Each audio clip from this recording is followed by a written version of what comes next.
I'd like to call to order tonight's planning and zoning meeting. We'll start off with the Pledge of Allegiance, followed by invocation by Mr. Odell. I pledge allegiance to the flag of the United States of America and to the republic for which it stands, one nation, under God, indivisible, with liberty and justice for all. O God, source of all wisdom and strength, you have entrusted us with the duty to serve others. Grant us the grace to do so with clarity, courage, and peace. Holy Spirit, guide our thoughts and words, and bless all those present. We place this meeting in your hands, trusting in Jesus Christ our Lord. Amen.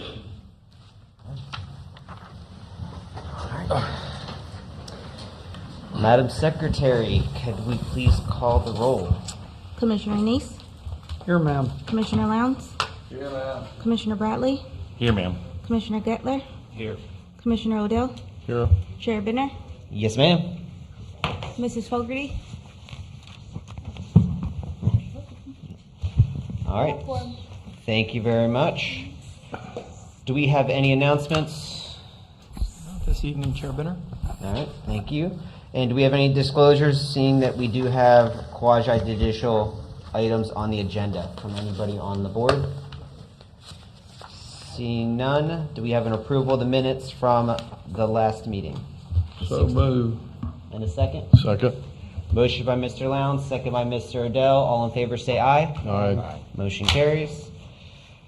All right, this is a public hearing. If we have any member of the public that would like to address the board on any non-agenda item, so nothing that's just general comment, come on down to the mic now. Seeing none, we will close public comment and come back to the board for 9A. That's all you.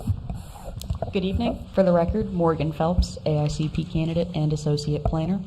I'm presenting tonight for Pit Stop Mini Market for a conditional use permit for the sale of packaged beer and wine.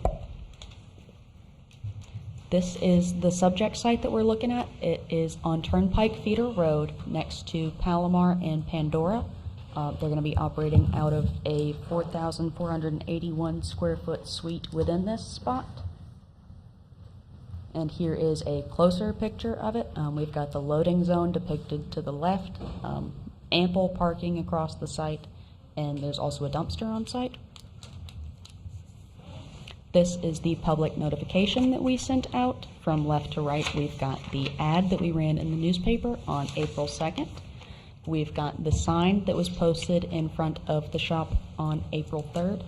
And we also have the mailer that was sent out on March 30th. This is the map of the zoning nearby. It shows that this, among others, are zoned commercial neighborhood.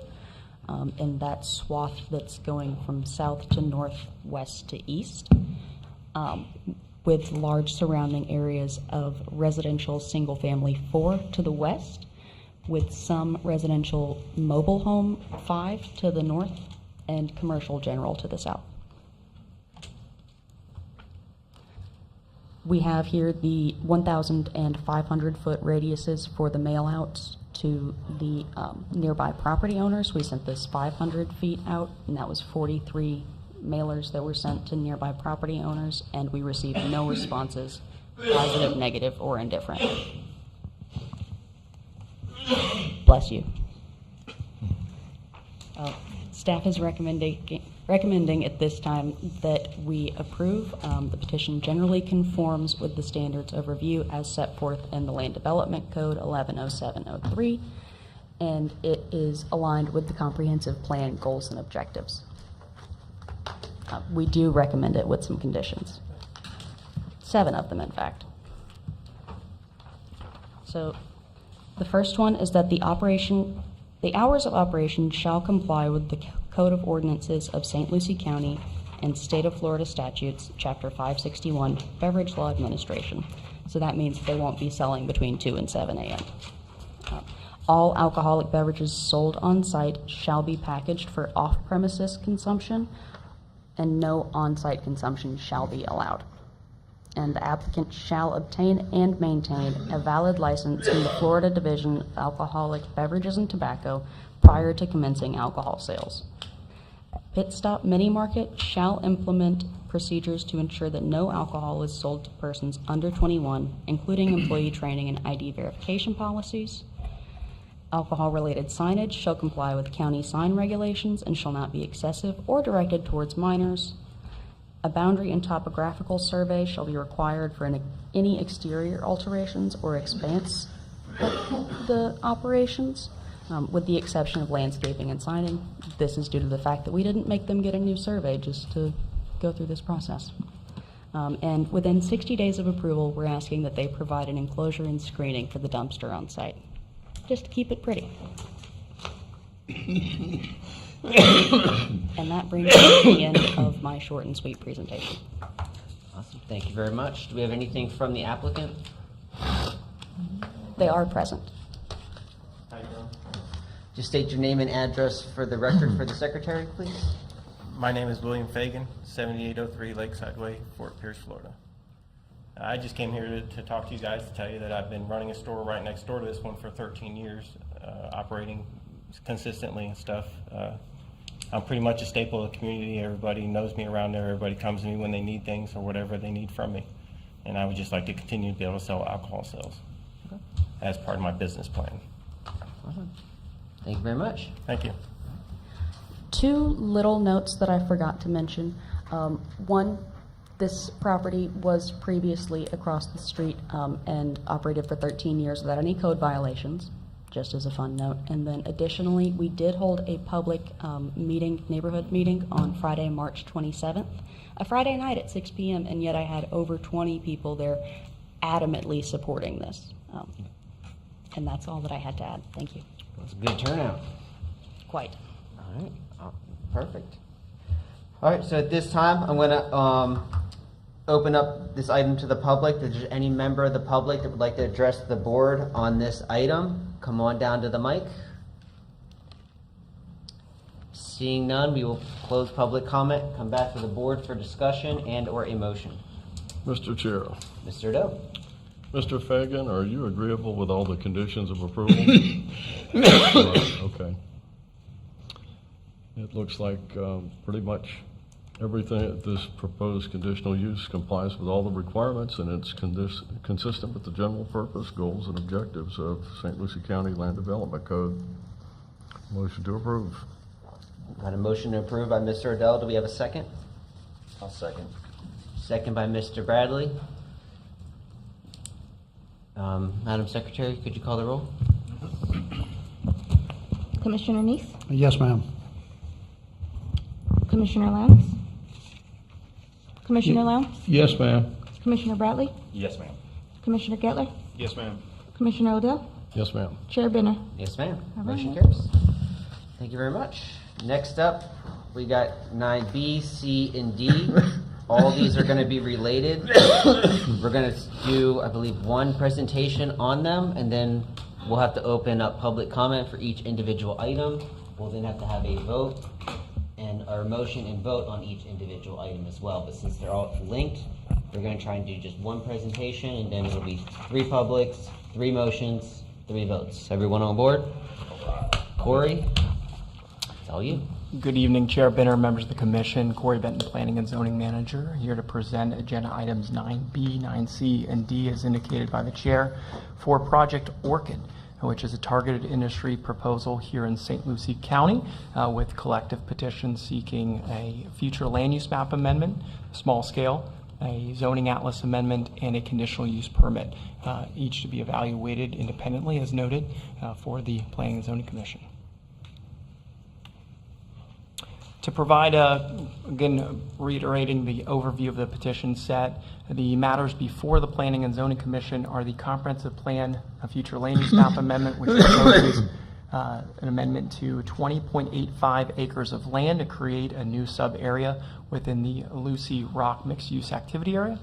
a amendment to the official zoning atlas or rezoning for 20.25 acres of their land from industrial light to industrial heavy, and a conditional use permit which would allow for development and operation of approximately 76,200 square foot metals foundry.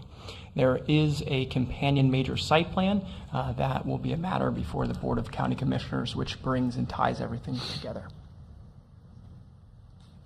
The public hearing set was adequately noticed in the local newspaper, mailers to owners of property within 500 feet of the petition site, and signs posted on the premises.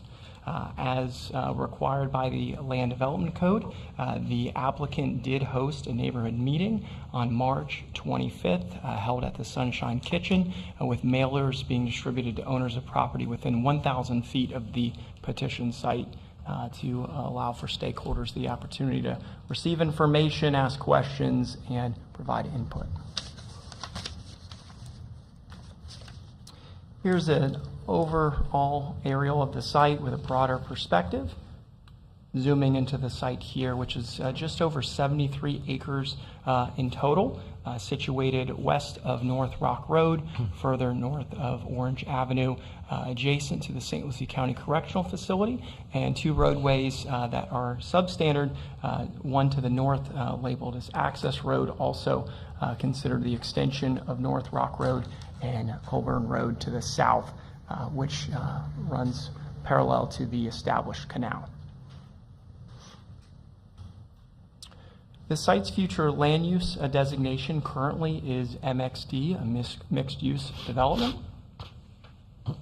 It's situated within the Lucy Rock mixed-use activity area, holding both medium and high-intensity categories. When this comprehensive plan mixed-use activity area was adopted years ago, the Board of County Commissioners integrated a guideline that provided a limitation of building height within this cumulative area of no more than 60 feet. Staff's tracing to that record, it relates to consideration of maximum development for purposes of traffic impacts, based upon a comment from the Florida Department of Transportation at that time as to avoiding the full spread and scale of development at full percentages and full height capacity over 2 decades ago. The proposal for the amendment of the future land use map would be specific to a 20.85 acre subset, both within the medium and high intensity areas that exist, with the request to provide for height relief with the proposition of buildings up to 80 feet within this select area. 80 feet is the maximum height eligible under the industrial heavy zoning district. The industrial light district caps building height at 50 feet presently. It would not affect the overall intensity scales of use, eligibility, floor area ratios, and it would not affect the distribution of high or medium, and it would not change any of the height limitations outside of this specific sub-area. And it is considered a small-scale amendment because it's less than 50 acres. Here's a snapshot of the zoning map for the 73-plus acres, seeing the industrial heavy across the eastern half and the industrial light across the western portion. See to the north, former extraction mine within the industrial extraction zoning district, additional industrial heavy situated to the north. To the east, additional industrial extraction, small pocket of commercial office to the southeast. We have additional heavy industrial to the east of the St. Lucie County Correctional Facility, a large undeveloped parcel toward the intersection of Orange Avenue and Kings Highway that's within our commercial general district. The St. Lucie County lands and correctional facility are within our institutional zone. St. Lucie County does hold other facilities toward Orange Avenue on Rock Road that support our information technology operations that were previously part of our Emergency Operations Center before its relocation out to the county fairgrounds. To the west, we do have lands zoned in plan unit development. The Sunnyland Farms PUD that this commission evaluated in its new form several months ago has not been reauthorized by the Board of County Commissioners at this time, but it still has held its planned unit development zoning designation from the early 2000s, although it has an expired site plan.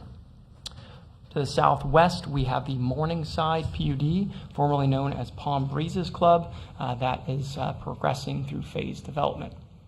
To the further northwest, we have the northbound and southbound I-95 rest areas owned and operated by the Florida Department of Transportation. And further to the northeast, we have the Timberlake Estates community, as well as the Pineapple Grove planned unit development that's under active development at 2 dwelling units per acre.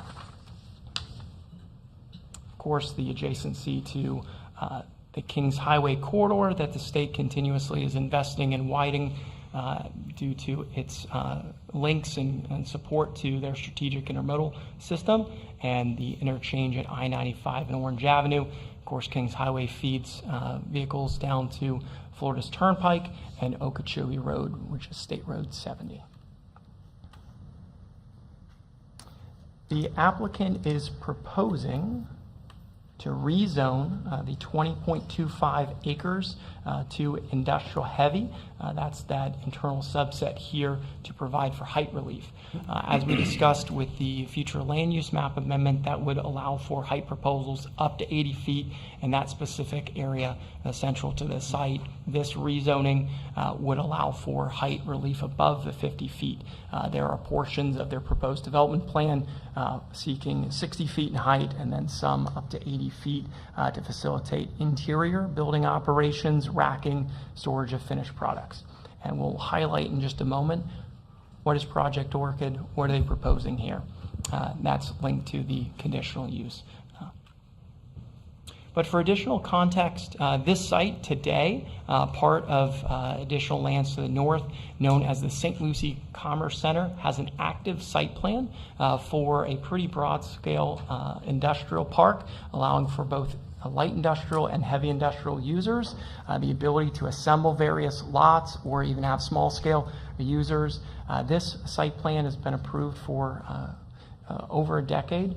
It does have a connected development agreement that has particular obligations from the developer and commitments from St. Lucie County. That has remained active. However, there has not been development under that site plan. But here's a snapshot of what was authorized.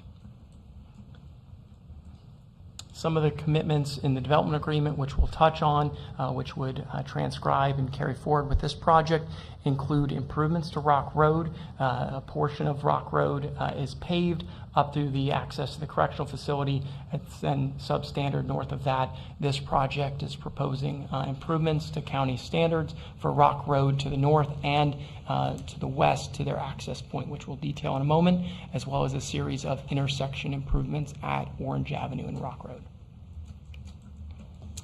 Here's a snapshot of the overall site plan for Project Orchid. And so Project Orchid is proposing to bring a high technology and innovative manufacturing facility to St. Lucie County, upwards of 1.4 million square feet cumulatively, with the various facilities, including their 2-story office that's proposed within their parking area, but a very sizable manufacturing facility that would include an aluminum foundry where they manufacture impact glass, windows, the potential to manufacture doors, and a variety of other construction products surrounding their featured glass productions.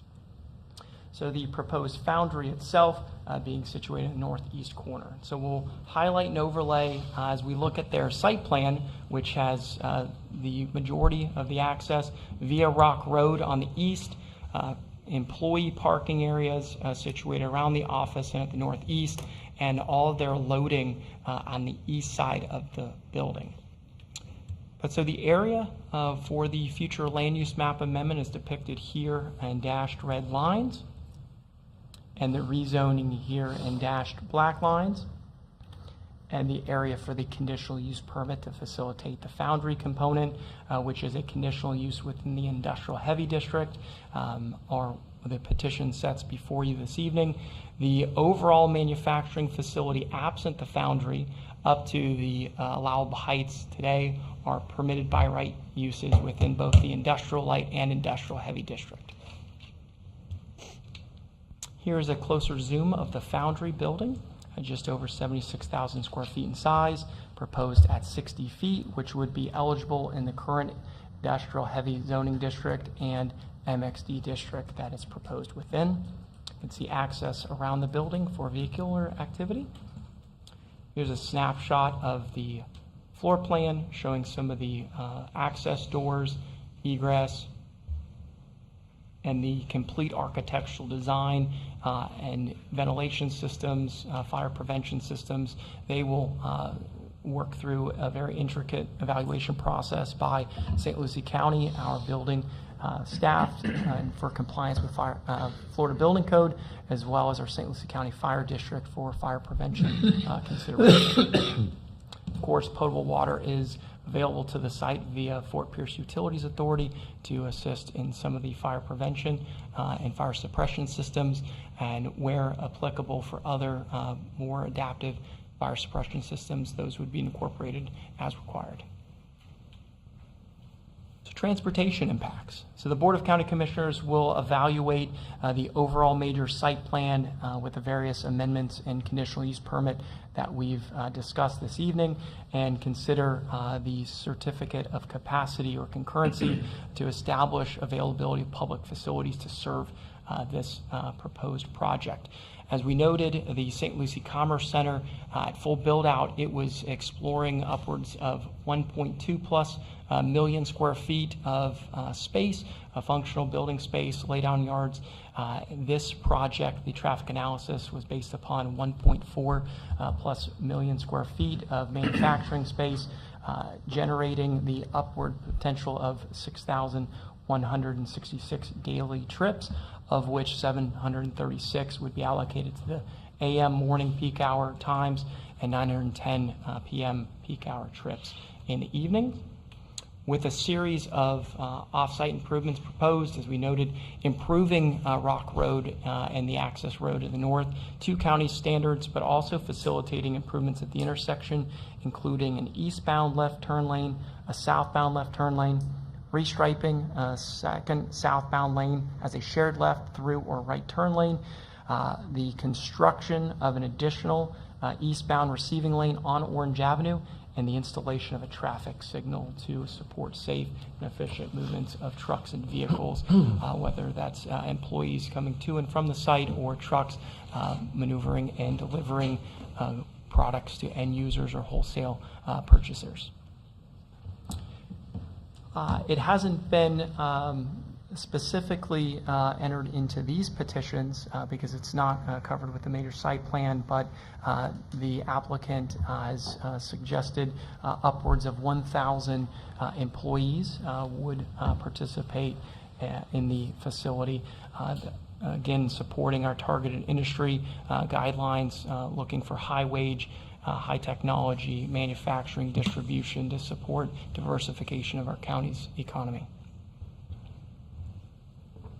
For context, here's an exhibit identifying nearby development and active proposals with regards to the proposed Project Orchid site. Orange Avenue, of course, being State Road 78 with a substantial arterial roadway leading into the city of Fort Pierce to the east, I-95 to the north. But we have Morningside, as we previously denoted, the proposed Sunnyland and Sunnyland 44 projects that are slated for consideration by the Board of County Commissioners next Tuesday, April 21st. The Serenoa PUD, which secured rezoning and preliminary approval for 319 single-family detached homes further to the northwest. Golden Ponds, a well-established mobile home park, those I-95 rest areas, and the communities to the northeast that we've highlighted, and a series of industrial users on the east side of Rock Road with an active site plan approval here to the southeast at 450 North Rock, which would allow for various truck parking activities in a secure, improved, and screened fashion. Of course, Jay Gardens, an established residential community here further south. As submitted in staff's reports for this evening's public hearings, we have evaluated the proposals alongside the Collective Development Review Committee, considering the standards of review and the county's comprehensive plan. We found the collective petitions to align with our policies, goals, and objectives, the comprehensive plan, and we're recommending that the Planning and Zoning Commission evaluate the proposals and forward a recommendation of approval to the Board of County Commissioners. Items 9B and 9C being the future land use map amendment and the rezoning for just over 20 acres apiece, and a recommendation of approval for the conditional use permit with the following conditions: that the applicant and developer integrate site-specific control measures to minimize off-site impacts related to air quality and filtration and odor, downcast lighting to ensure that there are no adverse effects on surrounding residential communities or users, and that there's the integration of a earth berm and opaque wall or fence collectively up to 8 feet in height and within the western landscape area to help provide a robust buffering at the far west end of the property associated with that storm water and planted area to improve compatibility. The applicant does have an extensive presentation with color renderings and more detail, but staff's available for questions at this stage if you'd like. Any questions for staff right now, or would you like to hear the applicant? Let's hear the applicant first, if they're ready.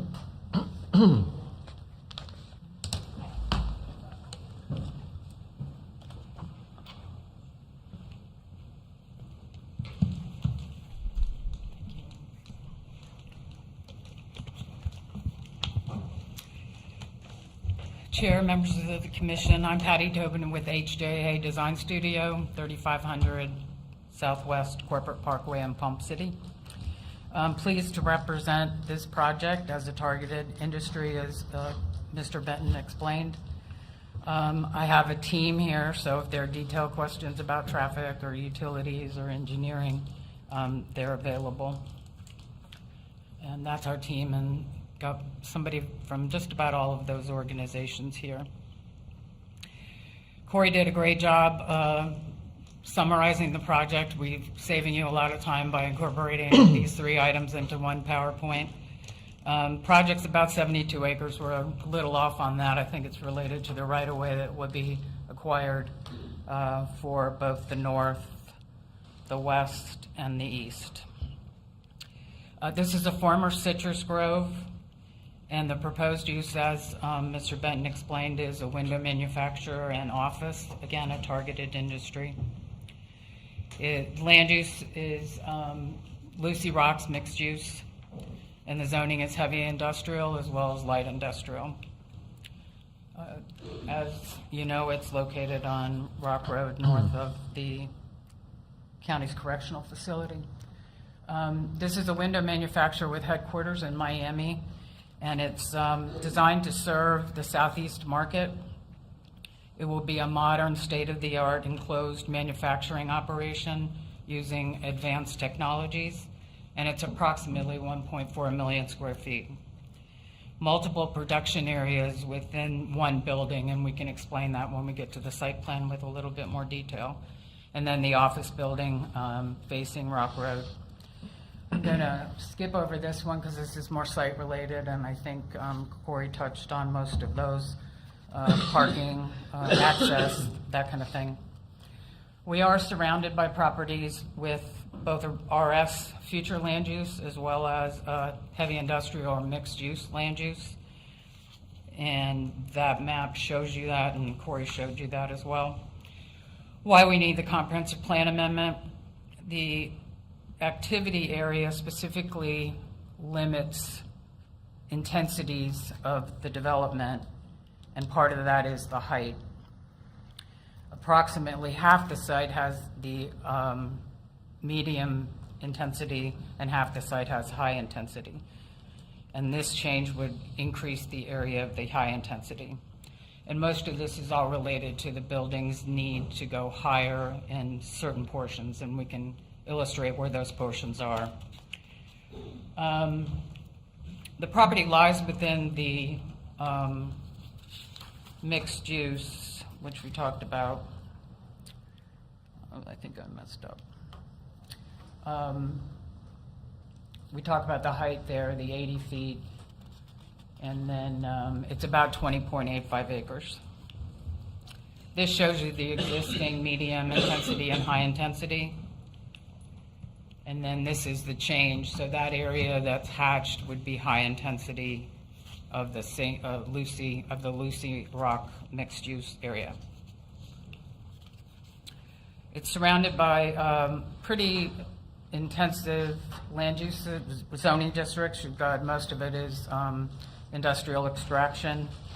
And then again, our site has half the site at IL and half the site at IH, high and light industrial. And then to the south is the institutional uses, which is the county's correctional facility. Why we need the rezoning. The property has 2 zoning districts, as we've discussed. And this PowerPoint has an error.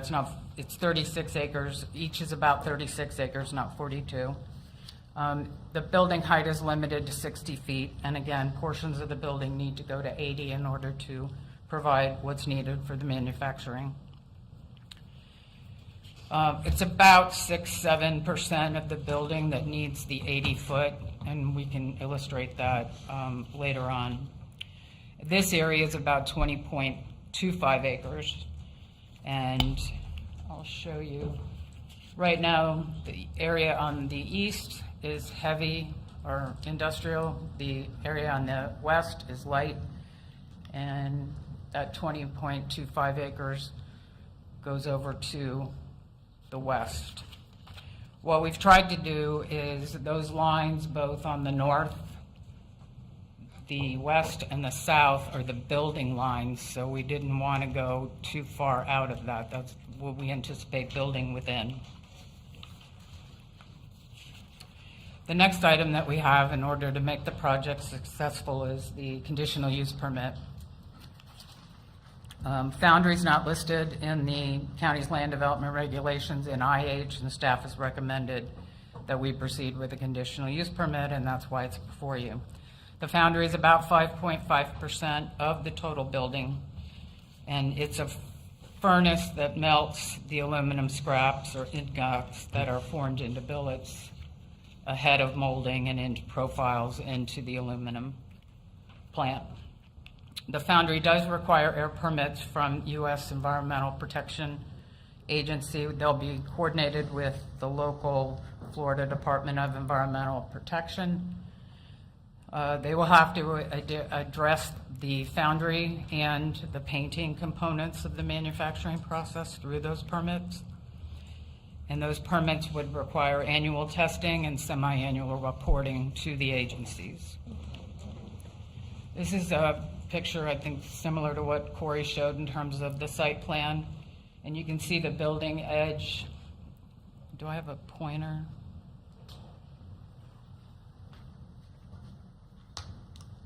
That one? Okay. So this is the building edge over here that we're following to provide about 650 feet of buffer between that building edge and the property line on the other side of there's a canal, a road right of way, et cetera. And then our retention is in there as well.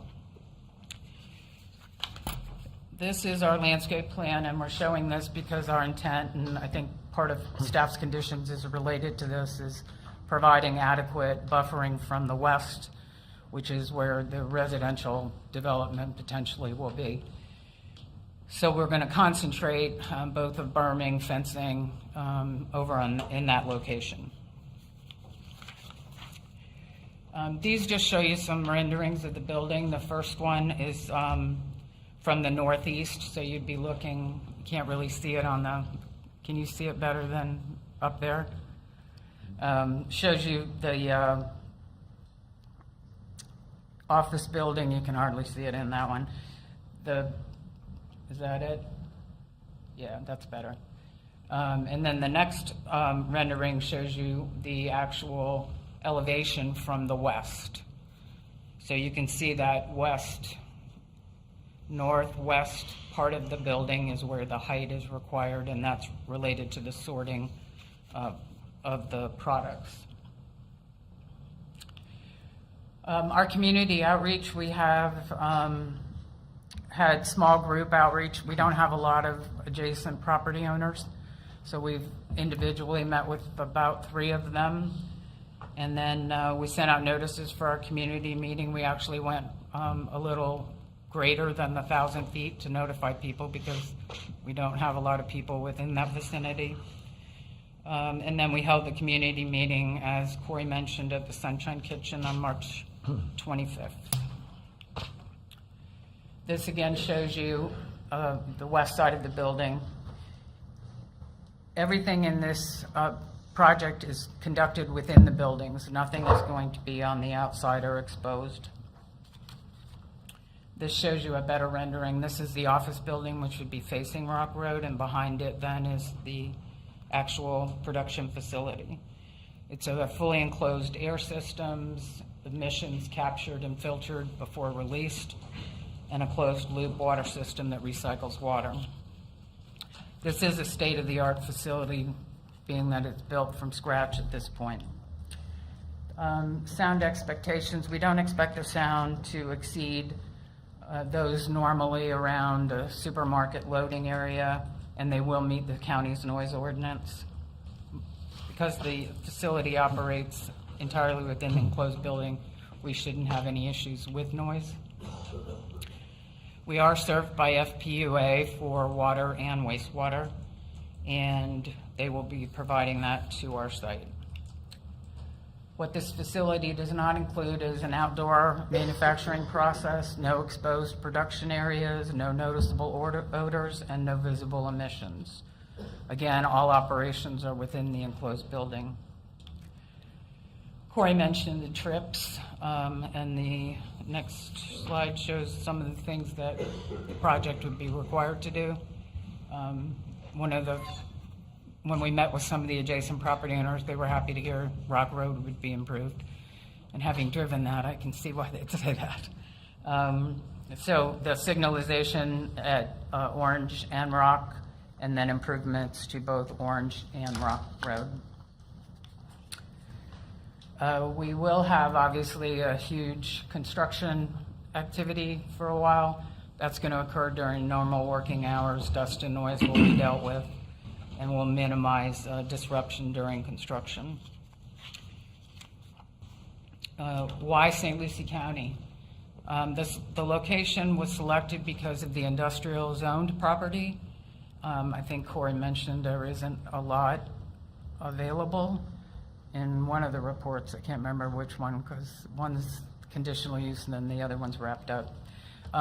Access to workforce and training programs, strong infrastructure and utilities are available, and the proximity to their market and the supportive economic development environment.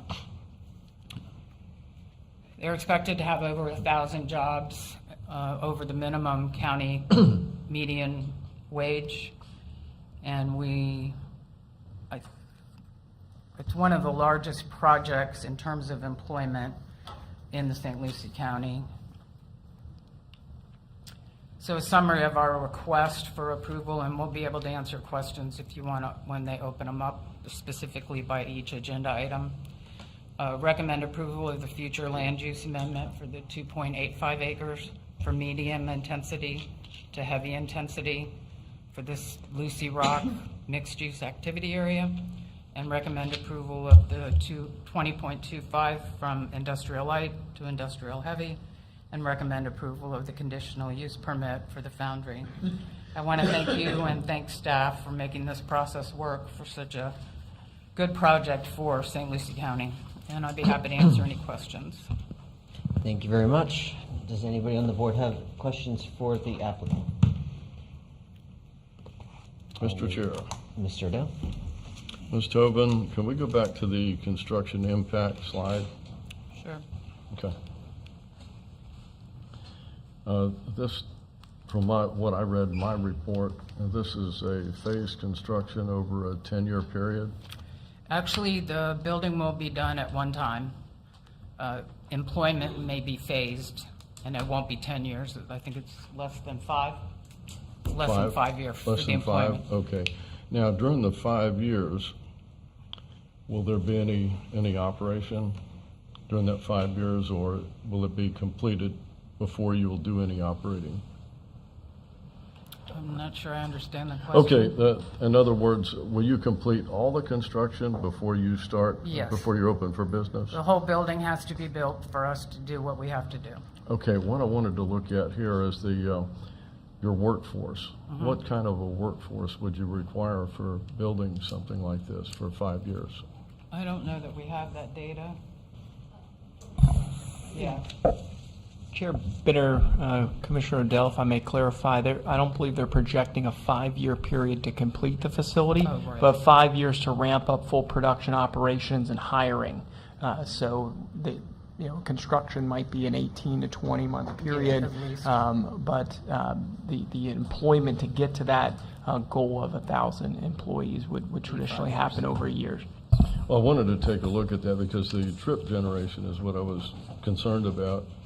If you look at the proposed development, it's projected to generate 6,166 net new external daily trips, 736 net new external AM peak hour trips. That would be 552 inbound and 184 outbound. Now that is strictly talking about we're speaking about the operational phase That's right. only. That's correct. Okay, what would that look like during the construction phase? I don't know that we have that data. Yeah, because I couldn't find it in your TIA. And, sometimes during the operating or the construction phase, the traffic impact can exceed what it does during the operating phase, especially with truck traffic and bringing components in. And the main thing here is with that impact, I was looking at the intersection of Rock Road and Orange Avenue. It currently operates as a 4-legged unsignalized intersection. At what time would that be warranted? During the construction phase or not until the operating phase? I guess we'd have to see. I know right now, one of the property owners adjacent mentioned that the fill site to our north is they took the dirt and now they're bringing dirt back. So a lot of trucks are taking that full to dump it into the lake that was created for fill. So you've already got a lot of activity from that perspective. But we can look at that. Yeah, I was just For looking at, construction. because you can definitely generate more traffic during the construction phase. And like I say, that some of those roads you're going to be over capacity at that particular intersection anyway. But that one particular, the way you have the traffic divided. And also wanted to know if those numbers have been adjusted for a peak season using the peak season correction factors. I believe that would be the case. Peak season traffic? That's what they looked at.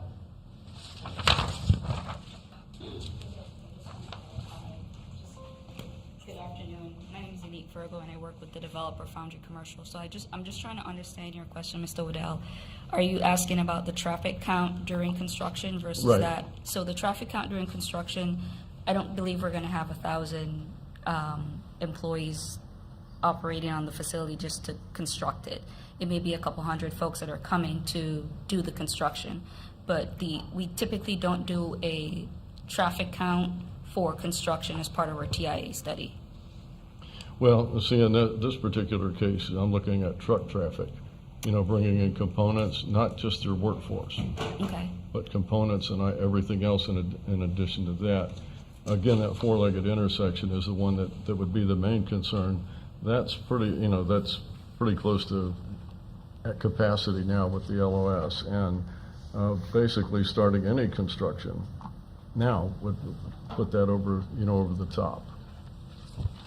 Okay, that's something that we could look into and provide you with additional information, just to get a count from a construction company and then factor that into an analysis and then share that with you. Right, I think that would be very helpful, especially with, we want to avoid creating any dangerous intersections, and I can kind of see that at Rock Road and Orange Avenue, because it actually funnels from 4 to 2 lanes there, Right. Right. and, So you know what I mean? Yep. Understood, sir. Okay. Thank you. Construction activities estimated about 24 months, 2 years. Okay. Any other questions for the applicant? I got a quick question. For the foundry, is it going to be like electric induction type of heating? Is it natural gas furnaces? Natural gas. Natural gas. Is that, there's lines there, I guess, to provide that, If right? they aren't, then, yeah, we have water, sewer. All right, thank you very much. Thank you. All right. So what we will do next is we will open up public comment. This was 3 individual items. We will have 3 different public comment periods and 3 different motions and votes.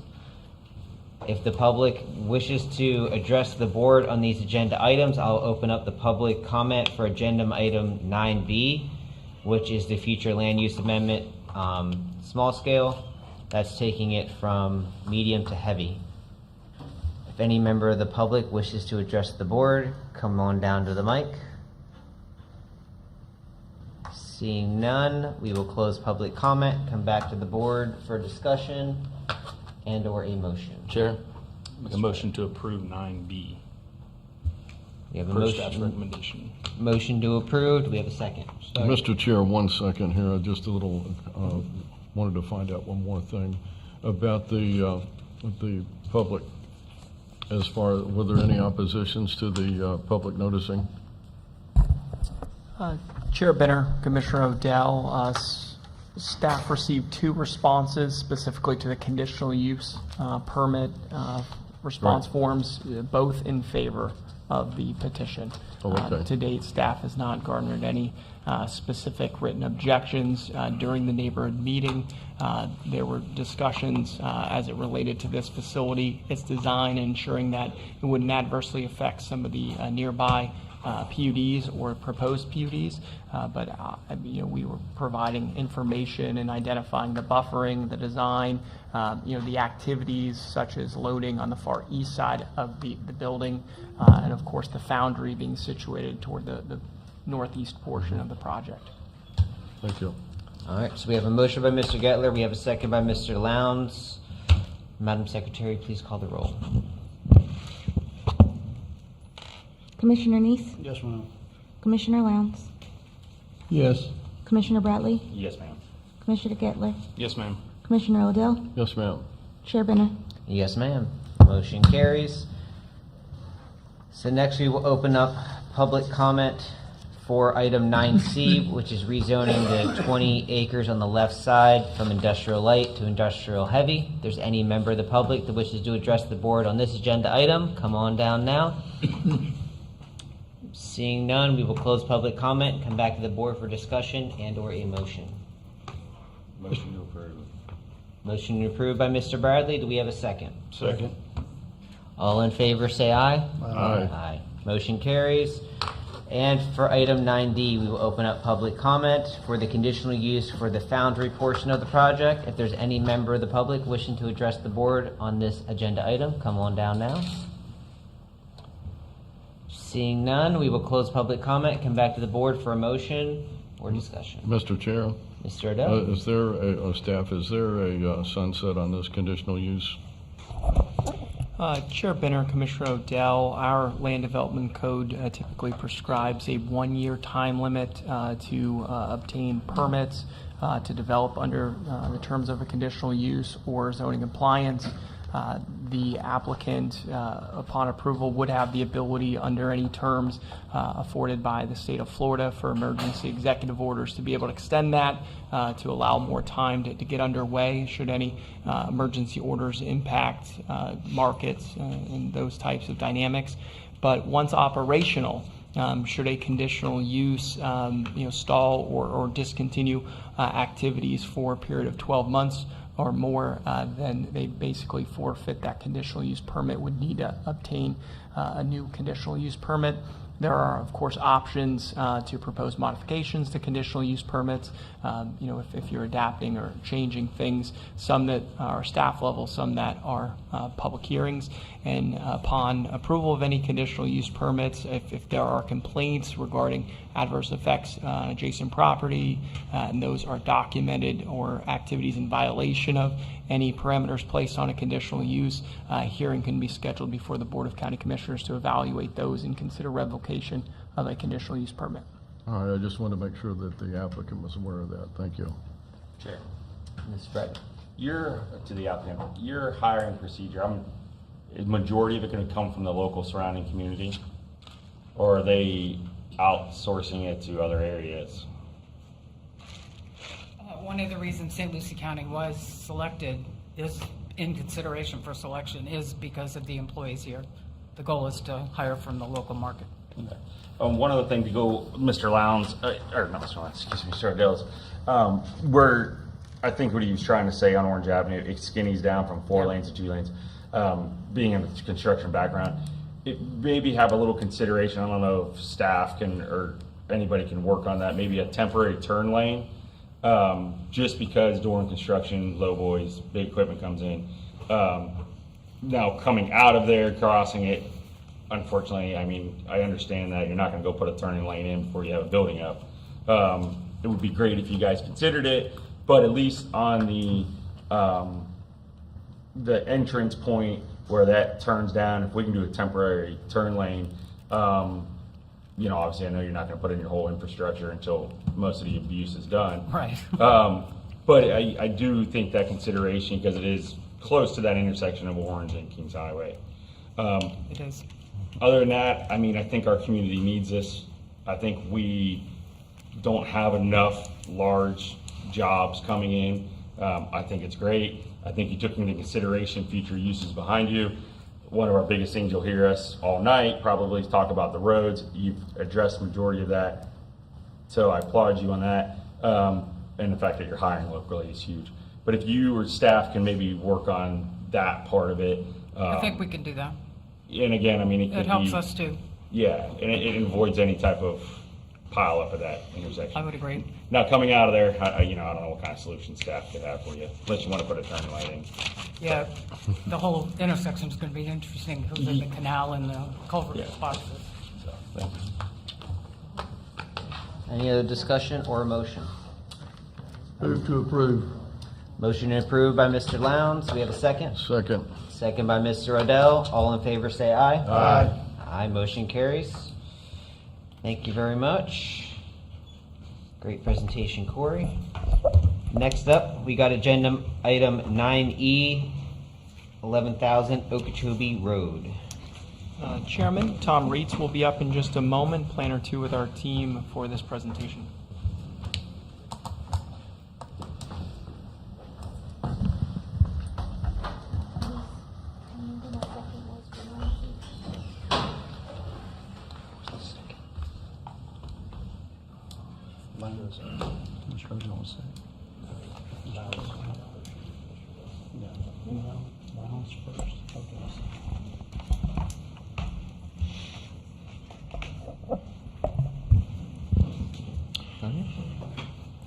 Good evening, Chair Benner. My name is Tom Reitz, planner with the St. Lucie County Planning and Development Services.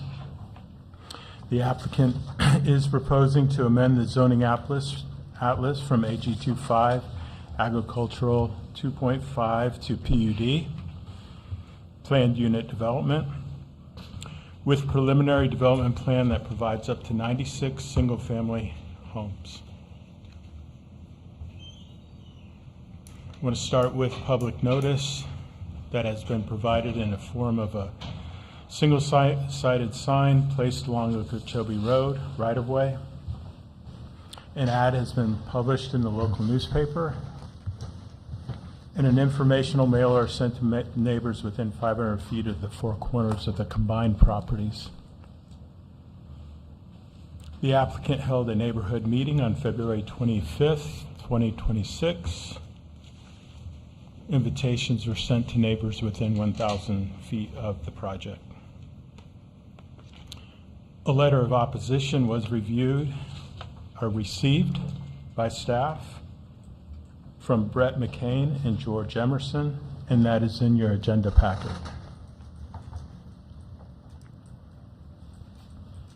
So the property is located on the north side of Okeechobee Road, approximately 5 miles west of Florida's Turnpike.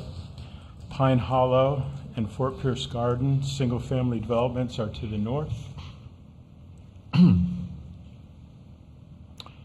And the Seminole Tribe of Florida across and south Okeechobee Road.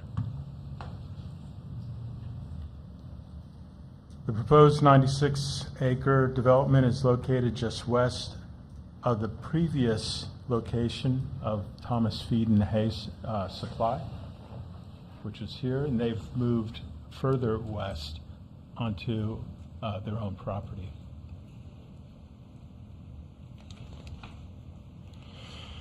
The existing zoning, as I mentioned, AG 2.5 agricultural, allows for one dwelling unit per 2.5 acres.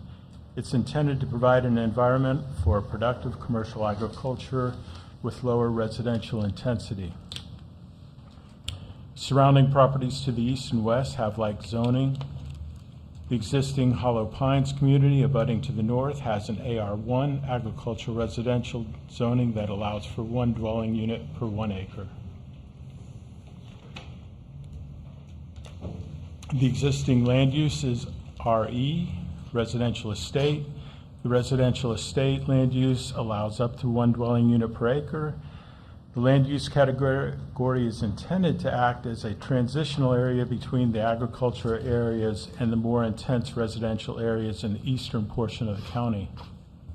The PUD seeks to maximize allowable density while concentrating single-family lots with smaller networks of utilities and streets, resulting in the majority of the site as common area open space to serve as buffering along the northern and eastern property lines with preservation of natural features and dedicated open space. Surrounding properties to the north and south have like land uses except the AG 2.5 land use properties to the west, noting that proposals for 8 or more units require a rezoning to PUD.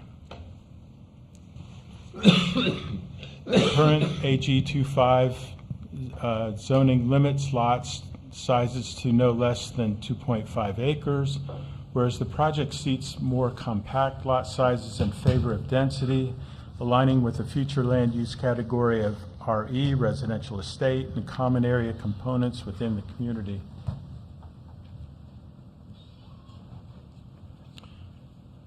So the PUD zoning district is intended to achieve residential land development and superior high quality through encouraging flexibility and creativity in design options. And I'll go through these quickly.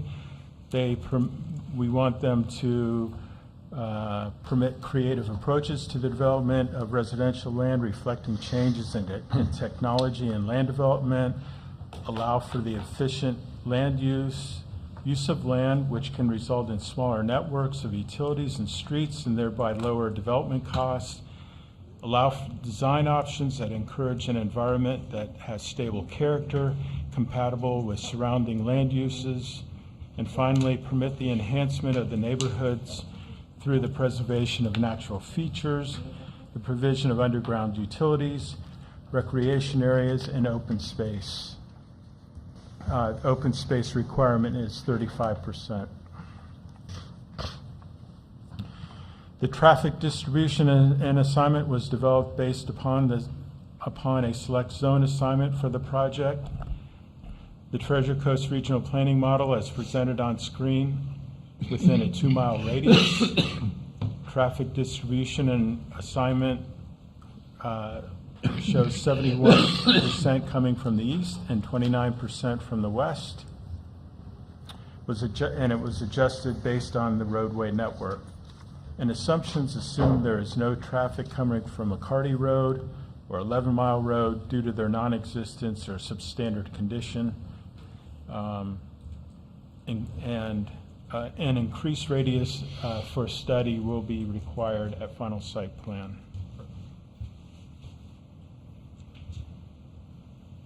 Projected U-turn movements, a 350-foot westbound right turn into the project is being proposed. A 450-foot eastbound left turn lane exists on Okeechobee Road. And this would necessitate, because of the configuration, a U-turn and an additional 1/2 mile travel distance if one were heading out of the project and heading back east. The PUD proposes residential density of 1 unit to 1 gross acre presently, with the exception of the USA Seminole Tribe of Florida to the south, Creekside community, and immediate area along the Okeechobee Road and west of the project site have maintained rural and agricultural character. Several of the nearby north and south roadway links connected to Okeechobee Road are substandard or unpaved, such as McCarty and 11 Mile roads, where they do not extend to the broader regional roadway network. These conditions limit primary transportation options to the site outside of Okeechobee Road. So this is the preliminary site plan as presented by the applicant. It consists of 96 acres with 96 lots. 58.61% of the project will be open space. A lake will make up 5.4 acres. There is an existing lake on the property. I want to note the eligibility of guest homes will be limited to the larger 15,000 square foot lots. There is a northern buffer of 363 feet at the north end of the project, a western buffer of 10 feet, and then a southern buffer along Okeechobee Road, which we are suggesting that they enhance with dense landscaping and a berm. Staff also recommends the central placement of smaller and medium lots to concentrate higher traffic volumes within the interior of the network, provide an enhanced buffer from potential noise and impacts originating from the west, and minimize land use compatibility conflicts with the existing large lot pattern to the north. And as I mentioned before, we are recommending the more substantial buffer along Okeechobee Road with a berm.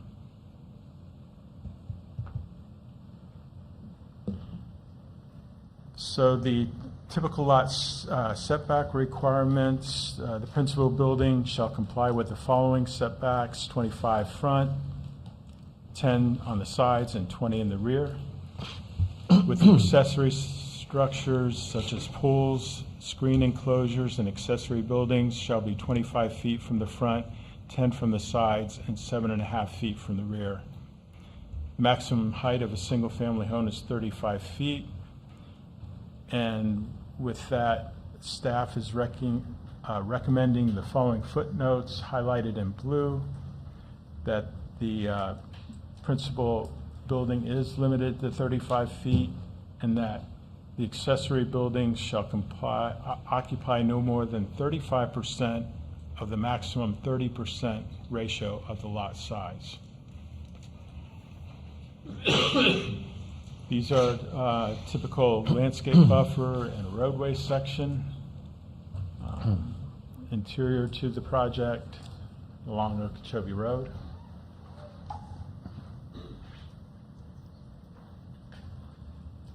Conditions of approval, staff is suggesting the following final site plan include, as we mentioned, the incorporation of the smaller 75 by 125 foot lots and the medium size 75 by 150 foot lots be limited to the central and eastern blocks. That's shown on Exhibit 7 in the staff report. And this is to support a design transition that limits the lot total along the southern property line to larger lots, and enhance land use compatibility with the nearby agricultural uses to the west and the large lot development pattern that already exists on the north. And as I mentioned for a third time, we are conditioning buffering along Okeechobee Road with a more dense layered landscaping with a berm. School bus access and routing plan acceptable to the district. A gated access shall comply with LDC code demonstrating right-of-way setbacks, queuing spaces, turnaround, and other enhancements. Entrance dimensions such as the radius return on all curved islands consistent with guidelines. Typical pavement sections, property line cross sections, individual lot typical planning plans, and display all right-of-way dedications and reservation areas. Our second and last condition, within 90 days of final site plan approval, we're asking the applicant, property owner, developer to, in a manner acceptable to the county attorney, to for 80 foot of right-of-way for the south FFA road and a corner clip of the minimum, at a minimum of 45 feet is required at the intersection of Okeechobee Road and arterial A11 Mile Road as determined by the Public Works Department.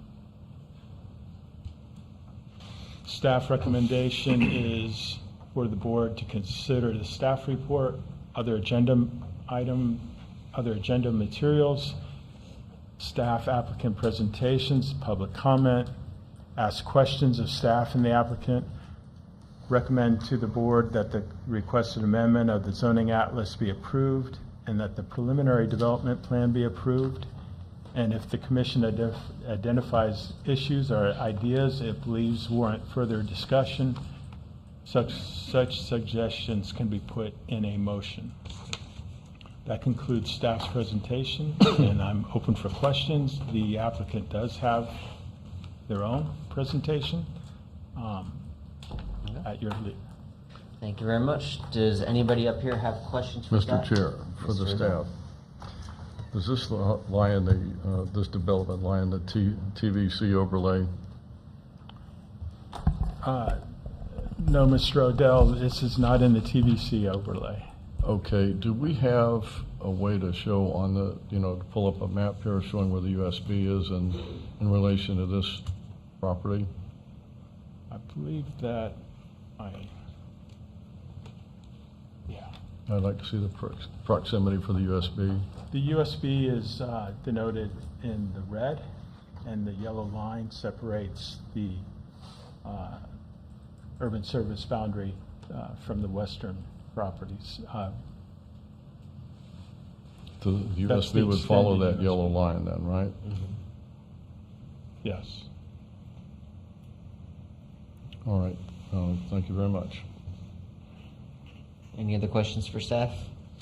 Mr. Chairman, Mr. Lowndes. Mr. Reese, can you pull up a better aerial photo of this?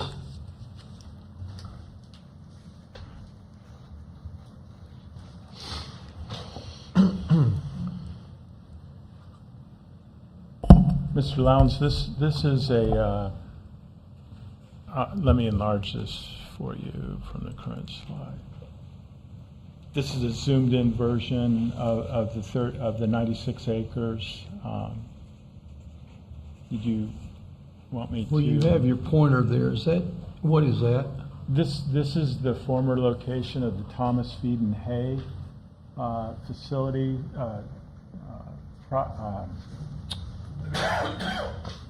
Nursery, and they recently relocated further west. Okay. Yeah. Nobody living on this property at this time? No, sir. Mr. Reese, One of the things that the county did years ago was try to establish rural agricultural development north of Okeechobee Road. And if we start eating in on this 2.5 developments of where this was 2.5 and make PUDs out of it, are we opening the door for further developments west of here and east of here? All right, the public will have their chance. Pardon? So the public will have their chance. We got to hear the questions for the mics. Chair Benner, Commissioner Lowndes, there are numerous aspects to that inquiry. For plan unit developments, this one in particular before you, they are asking for a rezone. That rezoning would change the lot size and dimensional criteria from the current agricultural 2.5 to some lot dimensions much smaller. The land use designation that exists in the county's comprehensive plan at 1 dwelling unit per acre is not proposed for amendment with this project. So that there's that balance of the standards of review before you for granting a rezoning. Look for consideration of the surrounding land uses, current and proposed, consideration of what would become an orderly and logical development pattern, and how compatibility can be achieved. And the design plan that's before you is an exhibit to that. So on one hand, where you have larger lots, Ag 2.5, of course the dimensions are much larger. But you can have a wide variety of agricultural uses. As we've talked about, you can propose conditional uses to mine. You can propose manufacturing of wood and kindred products. You can propose agricultural operations that include firing up tractors at 4:30 in the morning and running goods on activity. We've even had folks establish agritourism operations, different ceremonial and wedding venues in the agricultural district. That said, to answer your question a little bit further, there are standards of review. Each application to either change the land use of a property, change the zoning. For a PUD, it would be a rezoning plus a preliminary development plan. And this body has the opportunity to evaluate it in accordance with the standards, provide scrutiny where appropriate, and the Board of County Commissioners has to make the decision at the end of the day. This proposal is not asking for additional units beyond the comprehensive plan. It would yield additional units beyond today's zoning. As Mr. Reitz indicated, there's a line in our comprehensive plan for the residential estate, a land use category, which allows for up to 1 dwelling unit per acre. That requires rezoning to a planned unit development if you're proposing more than 8 residential units. So if they formulated a site plan today, if they were proposing more than 8 dwelling units or more than 8 2.5 acre lots, they're forced into a planned unit development.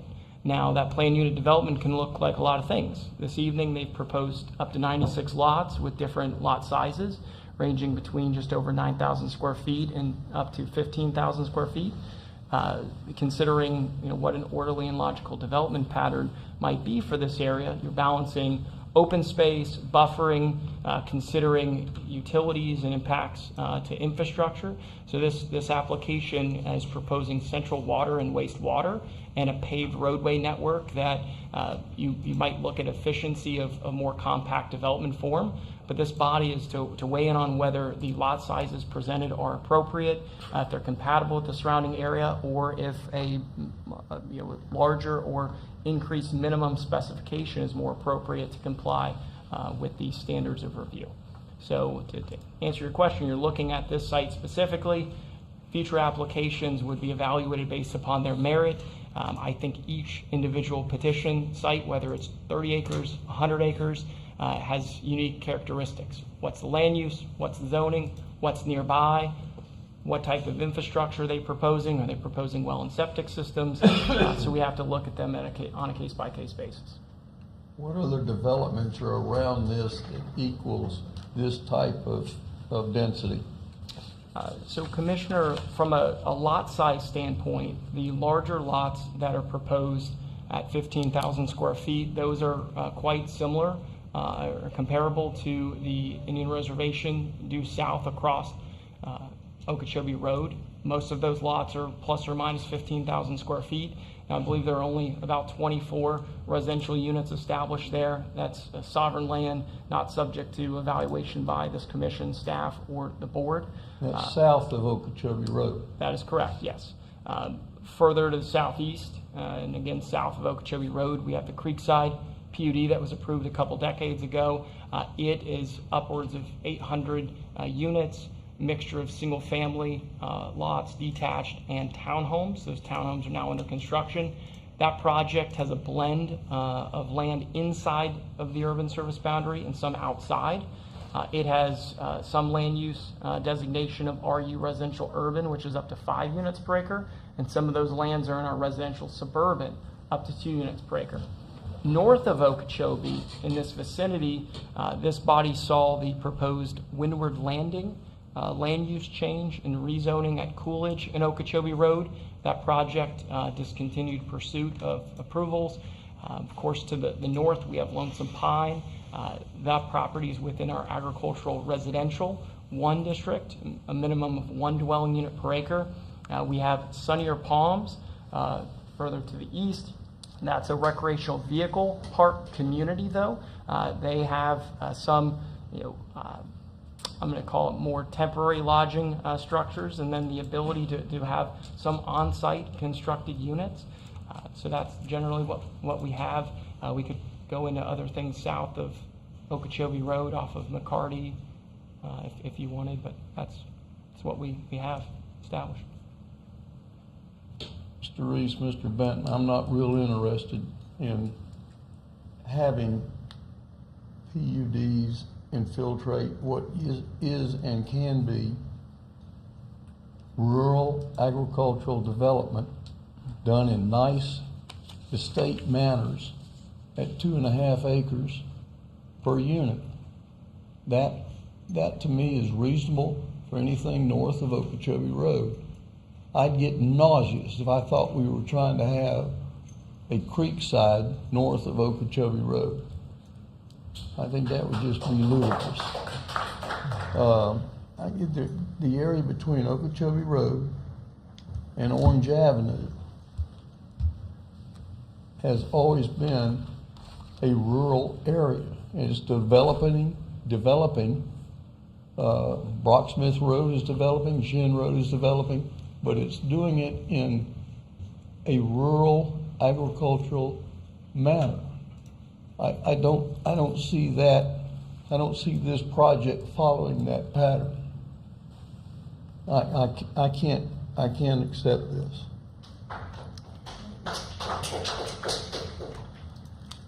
Do we have any other questions for staff, or are we ready for the applicant? Let's go to the applicant. The applicant's ready. Come on down, Mr. Curry. Good evening. For the record, Brad Curry with Haley Ward. I was all excited about coming up and presenting the large lot subdivision before you guys tonight. I've been before you many times where we've done 40-foot lots and 30-foot lots, and the smallest lot before you tonight is 75 feet. So this is, in my opinion, is a large lot subdivision. We are not increasing the future land use designation of this property. So whatever you hear tonight, we are not increasing the density. We are not another Creekside. This is 1 unit per acre. 96 units on 96 lots. I have a lot of notes to go over. I'm excited. Sorry if I get a little agitated or excited here. I think this is a great project, and I think there's been a lot of thought behind it. I think oftentimes members of the public and sometimes members of the commission think that we came up with this yesterday and we decided to present it to you guys today. But there's a ton of thought, there's a ton of code, there's a ton of comp plan language that we have to go through to get to where we are today. And I honestly believe that the project that's before you today is the best project that could go on this project, on this property. And hopefully I can prove that to you through my presentation. Again, I'm representing the owner of 96 acres, a property located on the north side of Okeechobee, just west of the Florida Turnpike. We have a number of members of the team. Again, Haley Ward is doing the planning and engineering. Sean McKenzie Engineering is doing traffic engineering. Then we have the owners, Carl Corporation, 3 members representing the ownership tonight. Herb Kaler, Hans Kaler, and Marcia Tinsley are all here tonight, and we would be happy to answer any questions after the presentation is over. Staff did an excellent job presenting, and I will quickly go through the presentation. Again, general location map, as you can see, the project's in yellow. This is a little bit of a zoomed in. The property is comprised of old orange groves that have grown up with laurel oaks and other types of species, and it currently has cattle on the property. Trees are a very important component of doing these types of projects. County has a very expensive tree mitigation requirement, which also plays into the overall development of the property. One thing that I wanted to say, and I'll say it a couple times tonight, you cannot build another Pine Hollow or the other property. You cannot build that on this piece. It is impossible, and my presentation tonight will prove that. So to say that you want 2.5 acre lots on this property, or even 1 acre lots on this property, it's not possible, not allowed. As we talked about, the future land use designation of the property is RE, 1 unit per acre, the exact same future land use designation that's to the north of this piece. The piece to the north of this was developed when you didn't have all the standards that we have today. You didn't have the requirements of South Florida. You don't have water and sewer. And also those roads to the north, I believe, are county-owned roads. And so in this case, anything that we build new will have to be privately built and privately maintained roads. Again, all these costs associated with it are important to discuss. You may hear tonight that we're increasing the density. And Corey and I have never really had this discussion, or Tom and I have never had this discussion, but from my understanding of land use and zoning, and I've been doing this for about 30 years, so I have a pretty good understanding of it. The land use designation was identified on this property to say that in the future, again, it's called a future land use designation, this property is going to be developed at 1 dwelling unit per acre. That's the intent of that. The zoning was placed on the property as of what was happening on the property at the time the land use was identified and what the surrounding area was. In my opinion, in my professional opinion, the zoning is a temporary designation waiting for someone to come forward with development that would then implement the future land use designation. And again, implementing the future land use designation on this property is 1 dwelling unit per acre, which is exactly what we are doing. So, in my opinion, we're following the code and the comprehensive plan to a T. Zoning designation is AG 2.5. To the north of us is RE. We would, I'm sorry, not RE, AR1, sorry.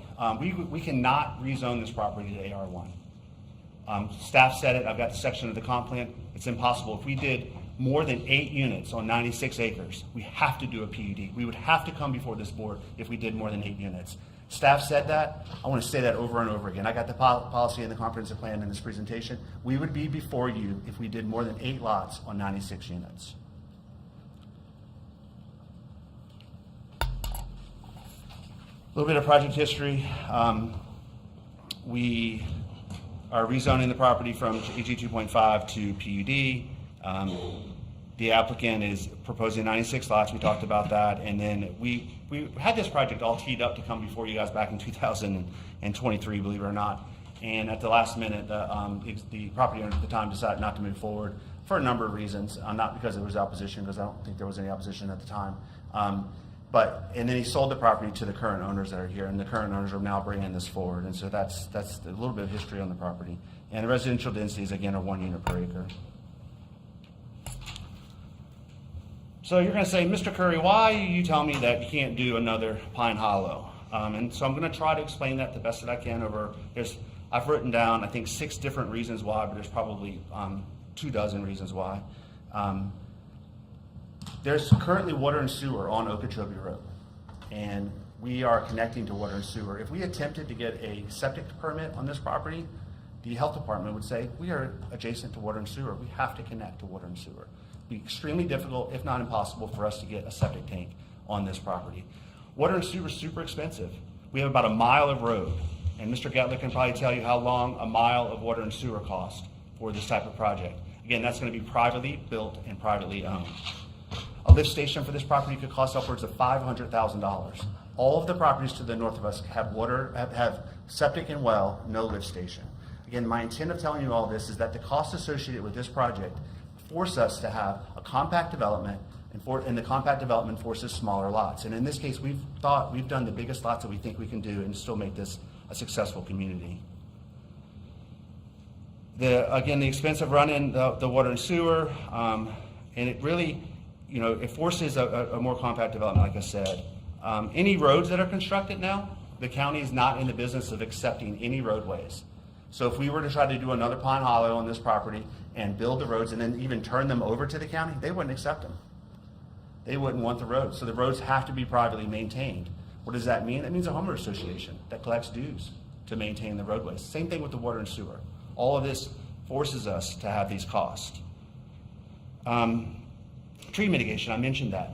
The county says it's $200 per inch, and I know the environmental staff is behind me. I always say it's $400 per inch, because you have to take the inches and multiply them by 2 to get credits. And it's $200 per credit is what it works out to be. So, it's $200 per credit, and you multiply the inches by 2. So it comes out to be $400 per inch. That project that is here on the screen, several $1 million in tree mitigation. So if we were to do another Pond Hollow where we platted out lots, the county doesn't let me count tree preservation on private lots. I'd have to set that aside so that it's in a preservation area. You physically cannot do that on this piece. You cannot do another Pond Hollow. South Florida Water Management District requirements. Right now we have to do common stormwater. 20% of the site typically is what we recommend to our clients. And that stormwater system has to be privately maintained by a single entity, again, which is a homeowner association, not like what's to the north of us. Sidewalks. We're building sidewalks in our right of way, sidewalk on one side. And again, that's going to be privately built and privately maintained, more cost. And then lastly, the open space requirements. We are required to have 35% open space on this property as part of the PUD. Again, cannot build it like Pond Hollow. They have no open space associated with their project. We're located outside the urban services area, but although we do have water and sewer next to us, again, I've gone through all of this. Sorry, I got a little excited. We are providing school bus shelter and school bus turnaround at the entrance to the project. There's about a 363-foot buffer on the north side of this piece before our houses start. So there's 363 feet of open space on the north side of it. And then we do have preliminary approval by DOT to have access out to Okeechobee Road. This is the comp plan policy that we were talking about. Actually, sorry, I think the slide got skipped, but I'll keep going. This is the comp plan policy. It talks about 35% open space. And Corey, I can go back. I wanted to read that. Here it is. I'm sorry. This is the comp plan policy. It talks about the 8 units. If you're more than 8 units, you have to do a PUD. Open space is in the PUD as part of the PUD code. We have to have 35% open space. This site currently has about 58% open space, so almost double. Here's a copy of the proposed plan. I have a color plan next, but I wanted to talk about this because this is the actual, it's not a site plan, it's called a preliminary development plan. We will have to come back before the Board of County Commissioners for a site plan approval for this piece. And the final site plan, it's called a final site plan, will have all the details with the lot locations, water and sewer, everything else. This is, again, is a preliminary development plan, which is required as part of the PUD process. We're following the code. 3 different lot types. This is a secondary access that we're proposing off of Okeechobee Road. So in case there's any reason that the main entrance is blocked, we would be able to have a secondary access for fire rescue only. We talked about the 3 different lots, 75 by 125, 75 by 150, and then the larger lots, 100 by 150. Here's that plan that I was talking about. That 363-foot buffer, we are not touching that. It'll look just like it looks like today when we are done doing the development. We are required to give right-of-way for FFA Road. We are not proposing to build FFA Road. We are not proposing to connect FFA Road to Okeechobee. We have to give the right-of-way because it is on the county's right-of-way protection map, and they are asking for that. There's a wetland, small wetland on the property. We are preserving that in place. We are not touching it. And this plan shows generally the lot, the lot configuration of how the lots would look. This would be more like a site plan graphic. That's the bus shelter that we talked about. And then about a 50-foot landscape buffer, 50 foot of green space, and then I think the overall distance is about 110 feet from Okeechobee Road to where our lots start. Well buffered from the south from Okeechobee. You probably won't even see the project from there. These are the conditions of approval by staff, and we agree with every one of them. We have no problems with them. I do have some concern about condition 1A. I hate it when I get specific in that about where I can put lots at this level, particularly talk about that at the time of site plan. And if it's the direction of the commission that they would like to have that that as a condition of approval, we're okay with it. I like less complication, and something we can work out at final site plan. But again, it just basically tells us where we can and can't put lots, which is fine. We're okay with it, but it just gets a little bit too specific for me. We had a neighborhood meeting, as staff stated, on February 15th. We have about 17 people that signed in. To be honest with you, there was probably more people there than that, and we only had 17 people that signed in. Concludes my presentation. We would be happy, myself and the property owners would be happy to answer any questions that you have. And if there is any public comment on this project, I'd like to have the opportunity to come up and talk and address some of the comments that were spoken about in the public hearing. Thank you very much. In regards to your public meeting, what was your take on the 17 people or plus? I'm sure whatever I say, I'm going to be told I was wrong, but I think that I would say that there were some people that were actually relieved to know what we were doing with having that larger buffer along the north, knowing that we weren't going to connect to FFA Road, preserving all of those trees on the north side. I think, that people are always concerned about when development comes to their neighborhood, but, this is, I've proposed a lot of things in front of this board. I've never proposed a 1 dwelling unit per acre PUD before this board. It's the least dense that I've ever proposed in front of this board. And typically there's a density transition as you go closer to a major roadway. So I think actually this property probably deserves more than 1 unit per acre because it's right along Okeechobee Road. And you have 2.5, you have 1, I think we should get more. That's not what we're proposing tonight. We're staying with the land use. And so I think it's, we always talk about what you can expect when you live next to vacant land. And I always tell people, you need to research before you buy a piece of property what's around you and what it could be in the future. As far as I'm concerned, this is the best that they can get. Compact development away from the neighbors, to me, is the best plan for this project. And I know there's some still concern about the smaller lots, but if we do larger lots, it increases our cost to build the road, it increases our water and sewer, it also increases our mitigation for the trees. We've spent a lot of time working on this plan. I did probably 24 different plans on this. And this was the project, this was what made the most sense from an infrastructure cost standpoint and from a tree mitigation cost standpoint. And so compact development is really the only way that you could do this project. You couldn't do it like a Pond Hollow. So you made a couple good points there, but where in our land development code, when you apply for a PUD, does it mention anything about minimum lot width, sizes, anything like that? Yes, sir. We could have 40-foot lots on this plan. We could propose that tonight. Yeah. So the PUD's more just because it's more than 8 units, you got to have the shared drainage systems and the road network, stuff like that. All different issues. The PUD doesn't specify shared drainage. That's specified by South Florida Water Management District. The PUD doesn't require private roadways. That's something that the county just won't accept as public roadways. So the PUD is the start of it, but and the 35% open space is directly part of the rezoning to the PUD. The rest of it is just typical land development stuff. You think about the commercial development that was before you tonight. It had a big stormwater lake on it. And most projects are all new projects are going to have some sort of stormwater, common stormwater, and not be able to just drain to the swales that are in the roadway. And then, so if, for entertainment's sake, if it wasn't a PUD and it was RS, RE, or kept as AG1, our land development code does have minimum lot sizes associated with those zonings, correct? It does, yes, sir. All right. Any other questions for the applicant? Mr. Chair. Mr. Adele? Mr. Curry. Yes, sir. Looks like this is going to be a 5-year build-out. According to the preliminary traffic study, I'm sure you've read it and you probably know more about it than I do, so I would trust you that you believe it's a 5-year build-out. Okay. During the 5 years now, will any of these any of these homes be occupied? I'm sorry, will the homes be Well, occupied? in other words, will you complete the entire development before you start selling a home, or will there Yes, be? sir. We'll do the infrastructure. So we have to plat this property. It would be another application that we have to do, so we'll have to plat it. And then part of the platting would be the construction plans.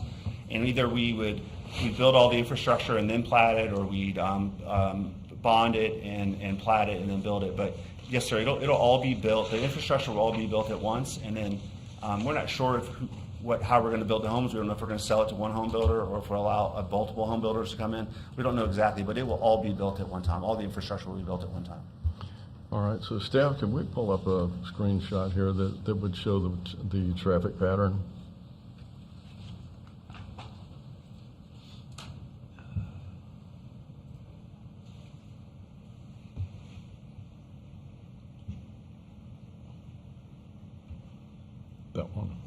Yes. Okay, Mr. Curry, I would assume that most of your traffic, this is after after it's completed, after, the operating phase. Most of your traffic would be going eastbound. Does that mean a left turn for everybody going out of that driveway? It'll be a right turn coming out of the driveway, then going down to Newton's U-turn. And doing a U-turn? Yes, sir. DOT require U-turn. Yeah. So, well, you're excited about this project, and I'm excited about it too, about this traffic pattern. Doesn't look very safe, especially, you know how I am when it comes to making U-turns on a state road that you're connecting to a driveway. And it looks like you've got 1,040 daily trips, 70 a.m. in the peak hour, 19 in, 51 out, and then 93 p.m. in the peak hour, and 58 in and 35 out. Now, with your analysis, this is completed in 2031. Did that include the background traffic volumes too? I believe so. I believe that's what we have to do as part of the traffic study. Yes, sir. I'm not a traffic engineer, and there was no issues with traffic, so I didn't bring him here tonight. But we could have. I mean, we've got our meeting with DOT. We've gotten their approval for this configuration, and I believe DOT actually prefers U-turns. They think they're safer than being able to have that median open there. So it's actually, this is the preferred configuration for access to this property, whether it's 10 units or 96 units. And you know that's kind of a dangerous strip of pavement right there as well. And you're putting another, this intersection is going to have a majority of, like you say, right hand with a U-turn. Yes, sir. And, yeah. All right, thank you. Any other questions for the applicant? All right, thank you very much. Thank you. All right, this is the public hearing. We're going to open it up to the public. If there's multiple members of the public, if you guys want to stage up on the side, just come up to the mic one by one, state your name and your address clearly in the mic for the secretary to record, and they will set the timer for you. Please respect the timer. And who's kicking us off? Good evening, Commissioners. My name is Robin Kimmelman. I live at 10610 Pine Needle Drive. I appreciate you taking the time to allow us to voice our concerns, and I'm going to yield my time to Mr. George Emerson. My name is Tom Richmond, and I live at 10630 Pine Needle Drive, and I appreciate your hearing us here, but I'm going to yield my time to George Emerson.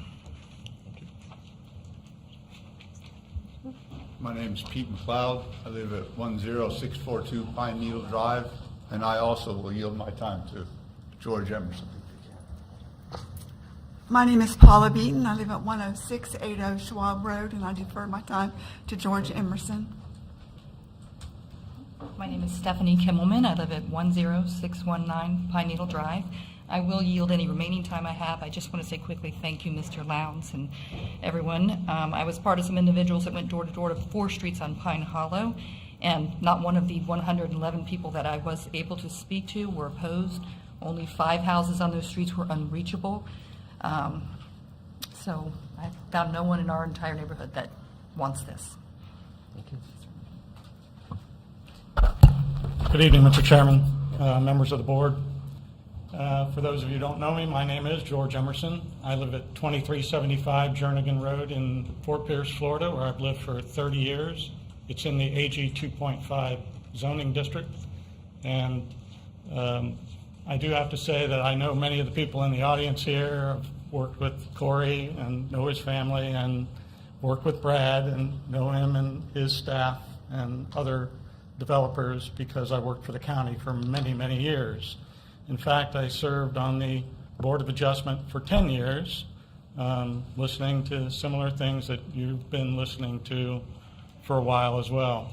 One of the things I will say is that serving on the board gave me a lot of respect for what's in the comprehensive plan and our land development code. To me, it's kind of like the Bible of what you should be doing because it preserves and protects what we have here. You should have received a letter written by myself and Brett McCain.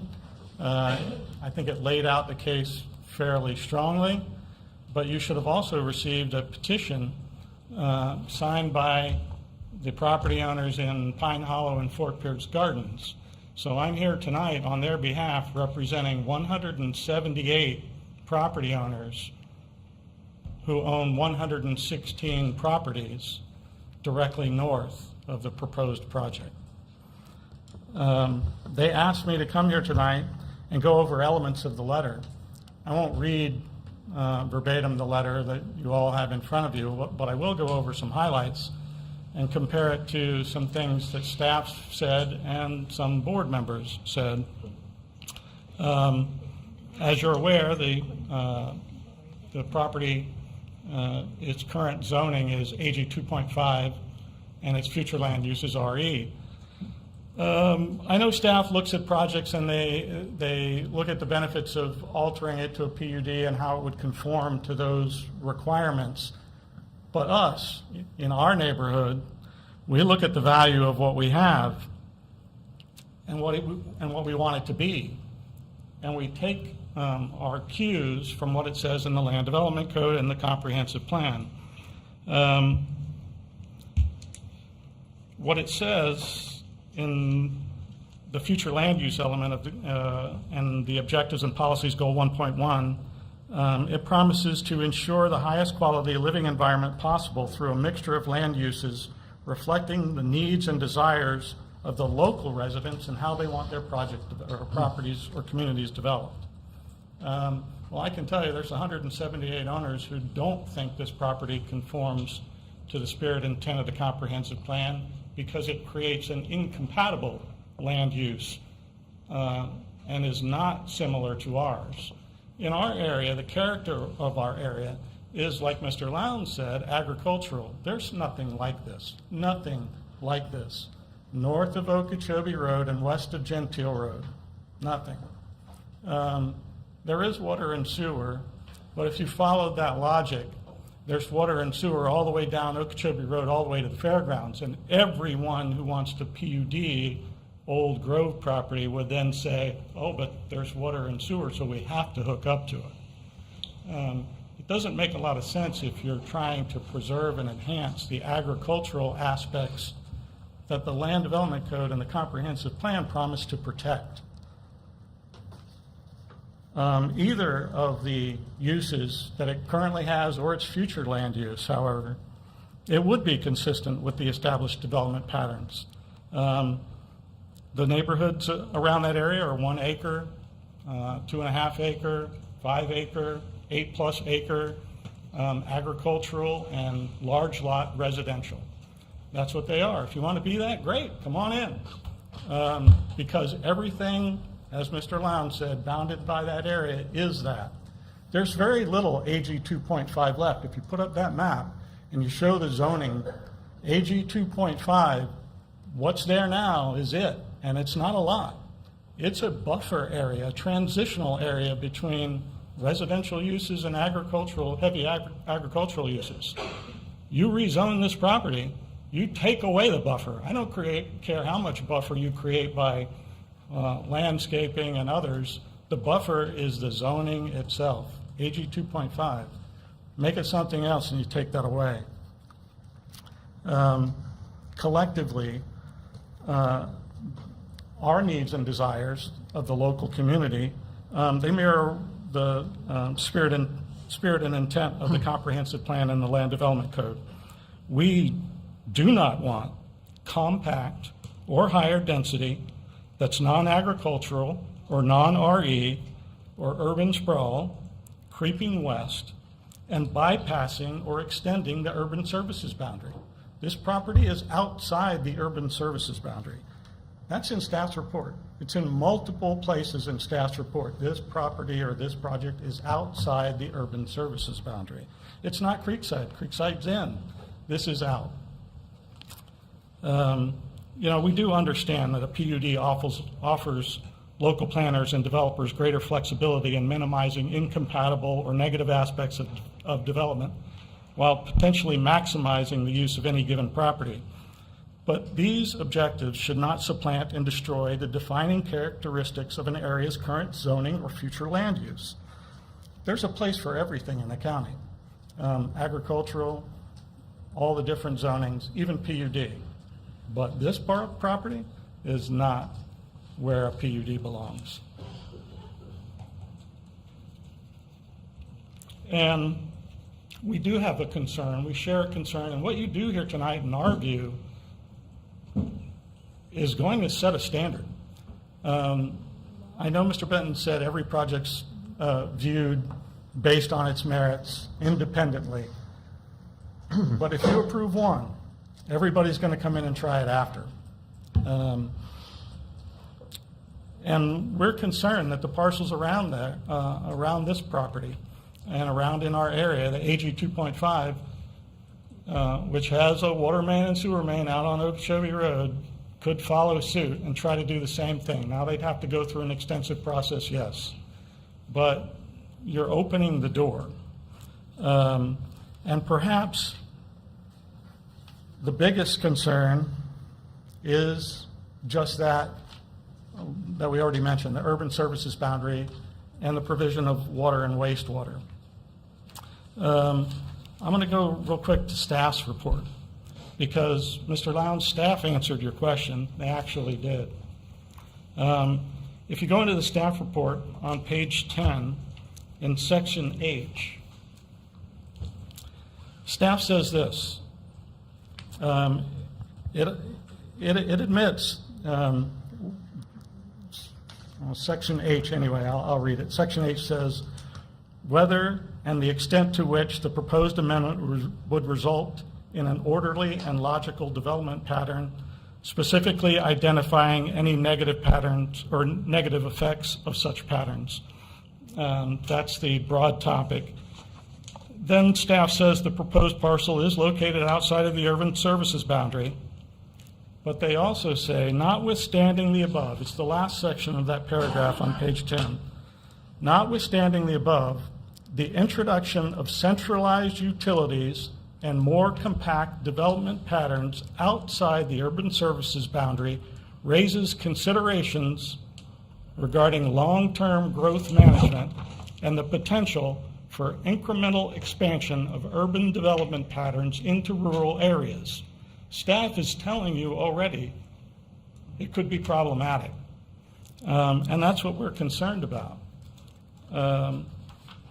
There's a section in here too that I just don't know why it wasn't elaborated more on. Because when you talk about the urban services boundary and the provision of water and wastewater, what it says in the comp plan, under the comprehensive plan objective 4A.1.1 of the infrastructure element of the comprehensive plan, the county shall provide potable water facilities that do not promote urban sprawl. That's in the comp plan. The policy underlying that continues and states, the utility service areas as delineated in the water and wastewater capital improvement plan will be determined on the basis of economy and efficient operation, but will not promote linear or leapfrog development. So this is a perfect example of that. There's water and sewer across the road. It's not in the urban services boundary. It's not near any other thing, but we'll hook up to it and we'll leapfrog development in a pattern inconsistent with what is stated specifically in the comp plan that you won't do. So I don't know why that's not mentioned more in depth here, but it isn't. The property is valuable in its current state. We understand, the terms marketability and profitability, but you won't find those terms in the comprehensive plan or the land development code. If a project or a property is not marketable or developable because of the current features, which, by the way, I haven't heard that tonight at all. If you're familiar with the property, there's a large electrical transmission line that cuts through the property. Part of it is unbuildable. 96 acres and part of it is unbuildable because of that large transmission line. And it's got a water feature that cuts across it. if they stayed with the current zoning, they can't build inside the area where the electrical transmission right-of-way is. So it cuts out part of the property. So propose a PUD, put your compact development away from the power lines, and then you can do what you want to do, but it still circumvents the spirit and intent of the comprehensive plan. And we certainly hope you don't approve this project and don't move it forward. It's not what we want. It's not what the goal says at the beginning, that you take into consideration what the community wants and needs in that area. 176 of us owning 116 properties. Thank you for your time. Thank you.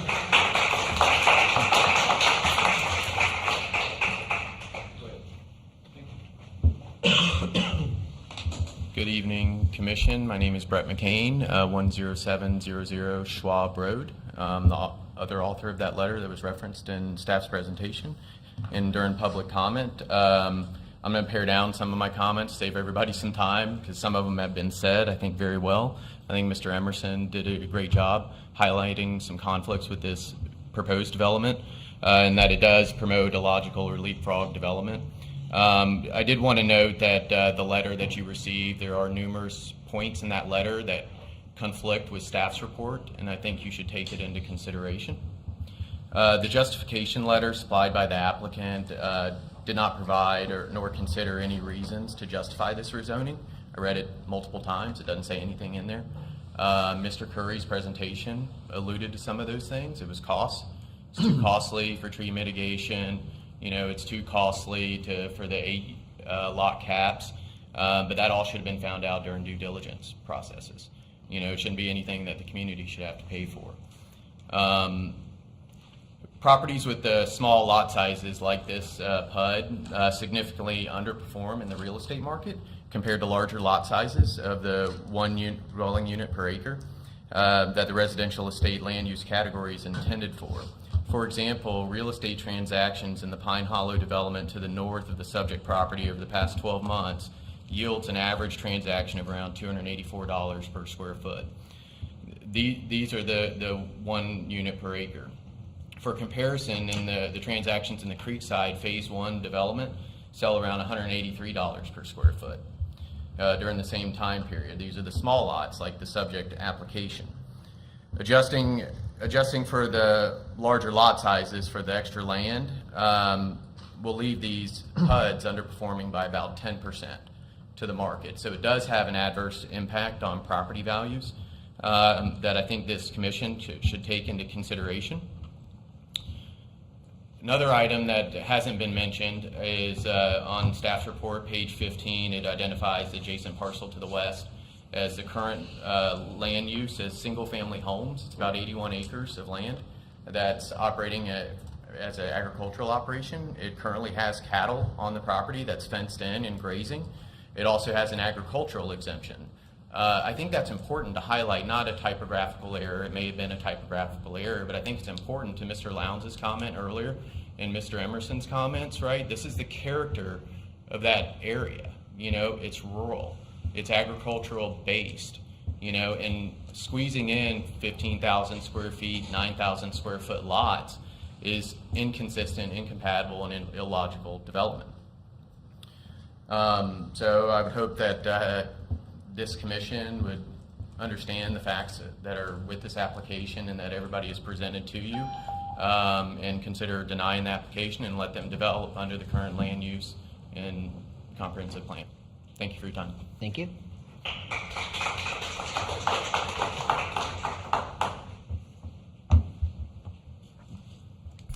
Good evening, Chris Jones, 8433 Lonesome Pine Trail.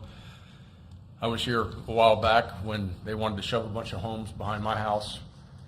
Here we go again. I won't speak as eloquent as Mr. Emerson or the last gentleman, but the people don't want this.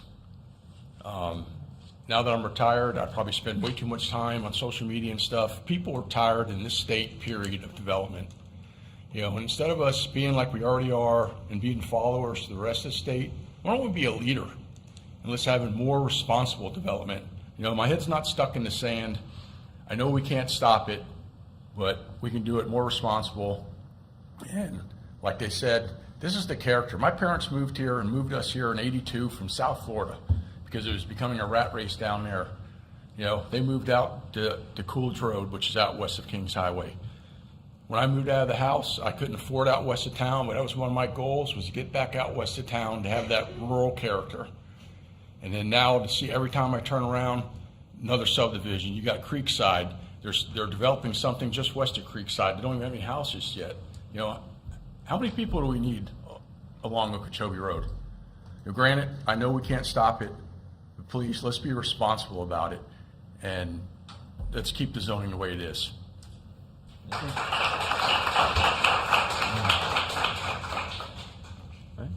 Any other members of the public?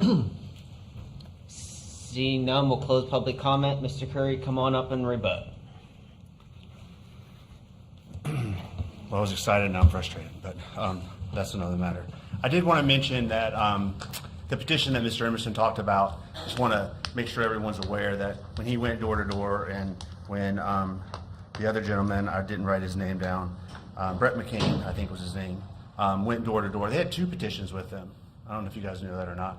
The first petition was whether or not you wanted FFA Road to be connected to Okeechobee Road.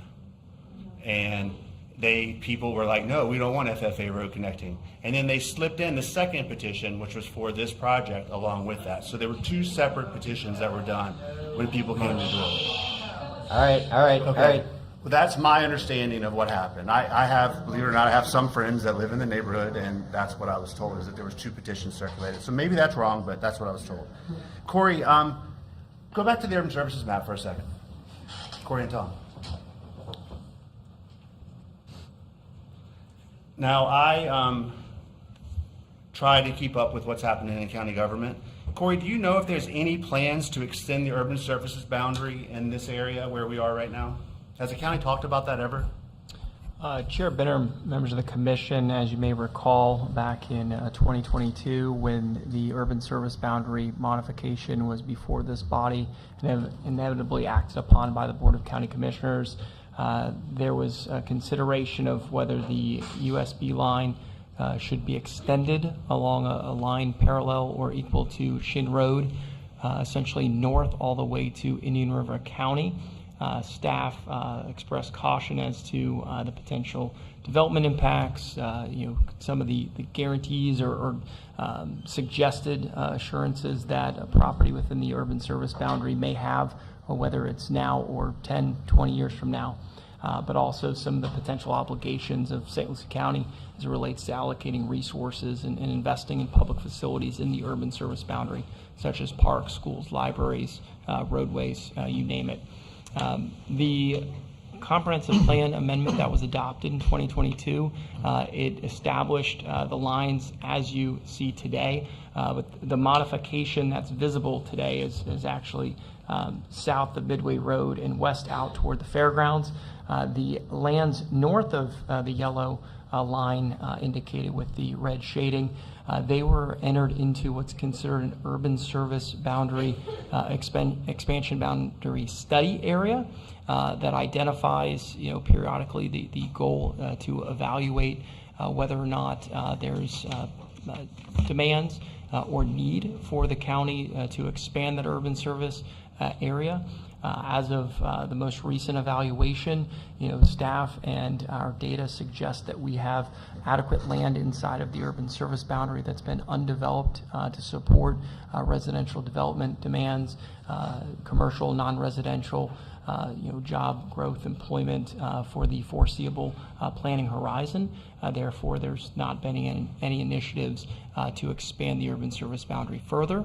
However, we, of course, have fielded various pre-application requests and proposals for folks expressing interest in expanding it, whether it's a modest expansion or a broader expansion. But as of right now, no initiatives underway to broaden the USB in this particular area. My point of the question was that has been discussed to extend the urban services boundary in this area, and that there is a map in the comprehensive plan that shows this as the study area. So whether or not that happens in our lifetime or not, I just want everyone to be aware that this This area will be developed in the future. It will become part of the urban services area in the future. Corey, is there, and Tom, I keep saying Corey, but I should ask Tom, is there the ability to expand this urban services area right now if we wanted to? If it became an issue, could we expand the urban services area right now? For Corey, who's been here much longer, thank you. Chair Benner, members of the commission, there are essentially two options. The applicant could petition a comprehensive plan amendment pursuing expansion of the urban service boundary. That can be a modest extent or a greater extent. They would need to supply data and analysis to support the need, compatibility, and go through very similar motions that this body has considered for any future land use map amendment or that type of change to the comprehensive plan. Additionally, there is a provision in the comprehensive plan that allows for essentially one-time consideration to extend the boundaries of the urban service boundary by up to 1,500 linear feet. Staff, my perspective on that provision relates to in a situation when you have property that's straddling or hugging the outward extent of the boundary, and let's say that boundary happens to split your 100-acre property in the middle, or the eastern third, or the western third. It would allow you to, in an effort to try to have a more cohesive development plan that doesn't use that line as a rigid boundary, to request that the Board of County Commissioners allocate or allot that 1,500 foot, which is a one-time addition or extension of the urban service boundary outside of a comprehensive plan amendment. Okay, so basically what Corey said is you can extend it one time 1,500 feet, and I believe the northern portion of our property would be within that area. But the truth of the matter is we don't have to extend the urban services area, and this discussion of urban services area is really not important to this project, because really the urban services area is more about changing the future land use designation. So if you were outside the urban services area and you wanted to increase your density, that's when the urban services area comes into play. It has nothing to do with this project. We are not requesting to increase our future land use designation. Mr. Emerson, as he left, he said he wanted us to comply with the comprehensive plan. We are 100% compliant with the comprehensive plan. We are not asking for an increase in density. There is the same sort of land use all around us. We are forced to do a PUD. So when people say we're not complying with the comprehensive plan, they're wrong. Creekside, I heard that a couple times. I believe the density of Creekside is 5 dwelling units per acre, 5 times what we are proposing. It is not a comparison to what we're proposing. We're proposing 96 units. I heard discussion that if this gets approved, everyone will come in. Well, unfortunately, in Florida, we have private property rights. And if they want to come in and develop under the 2.5 land use designation, they're allowed to do that. There's nothing we can do to stop them. Is this going to require or make people start changing their future land use designations of the property out there? No, it's not. We're not changing our future land use designation. We are simply doing what the code requires us to do. So if people want to come in and implement their existing future land use designation, that is their right as a property owner in the state of Florida, and that's exactly what we are doing. We're implementing what our future land use designation is. Development patterns, I don't think this should not impact development patterns because we are not increasing the density above the future land use designation. We're simply doing what the code and the comprehensive plan has to do. There's discussion about water and sewer a lot tonight. We aren't extending water and sewer. It's already there. If we wanted to extend water and sewer outside the urban services area, that's when it becomes a problem. We are connecting to what's already there as we are required to do because it is there.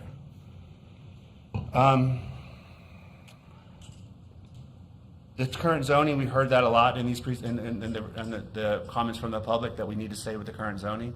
Well, if we do more than 8 units, we can't stay in the current zoning. It's not allowed. We have to do a PUD. We are not circumventing the comp plan. We're completely following the comp plan. So I'm a little bit passionate on this. I was excited about this project. I'm sorry that there's so much opposition for it. To me, it's the best project that you can get on this property.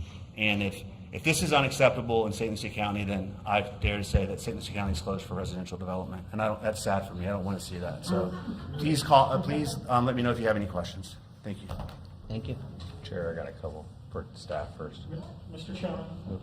Public comments closed. I understand that, but you mentioned false information that should be rectified. It's public comments closed. That'll just be on the record. We're closing public comment. Come back to the board for discussion if you got questions. Let's start with staff, the applicant, then we'll do discussion, and then we'll do motion. So Mr. Bradley.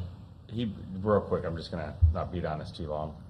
The urban zone, if the people that have moved forward, as you mentioned, were they developers or were they citizens that were trying to push the urban service boundary?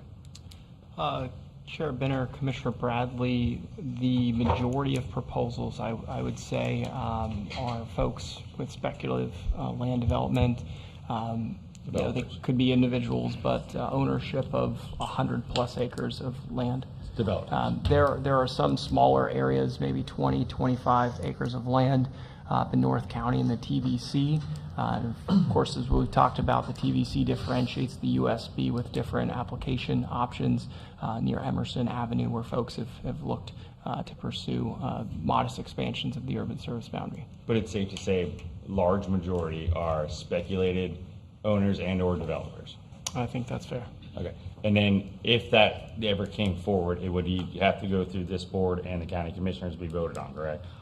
Formal modifications to the urban service boundary would require a comprehensive plan amendment that would be considered, and if the board transmits it would go to the state of Florida. That would be evaluated by a wide variety of agencies, the Regional Planning Council, even considered by the City of Port St. Lucie, Fort Pierce, if it potentially affects their jurisdiction. Where someone is proposing a 1,500-foot extension of the urban service boundary, there is a good chance that the application associated with that proposal would be before this body, whether it's part of a planned town village in the TVC or planned retail workplace. Those are two applications that we have active in North County where they are proposing that 1,500 linear foot extension. So moral of the story is it's mainly developers that would have to push this and have been recently being the ones that have pushed it. I think for the most part, yes. Okay, thank you. All yours.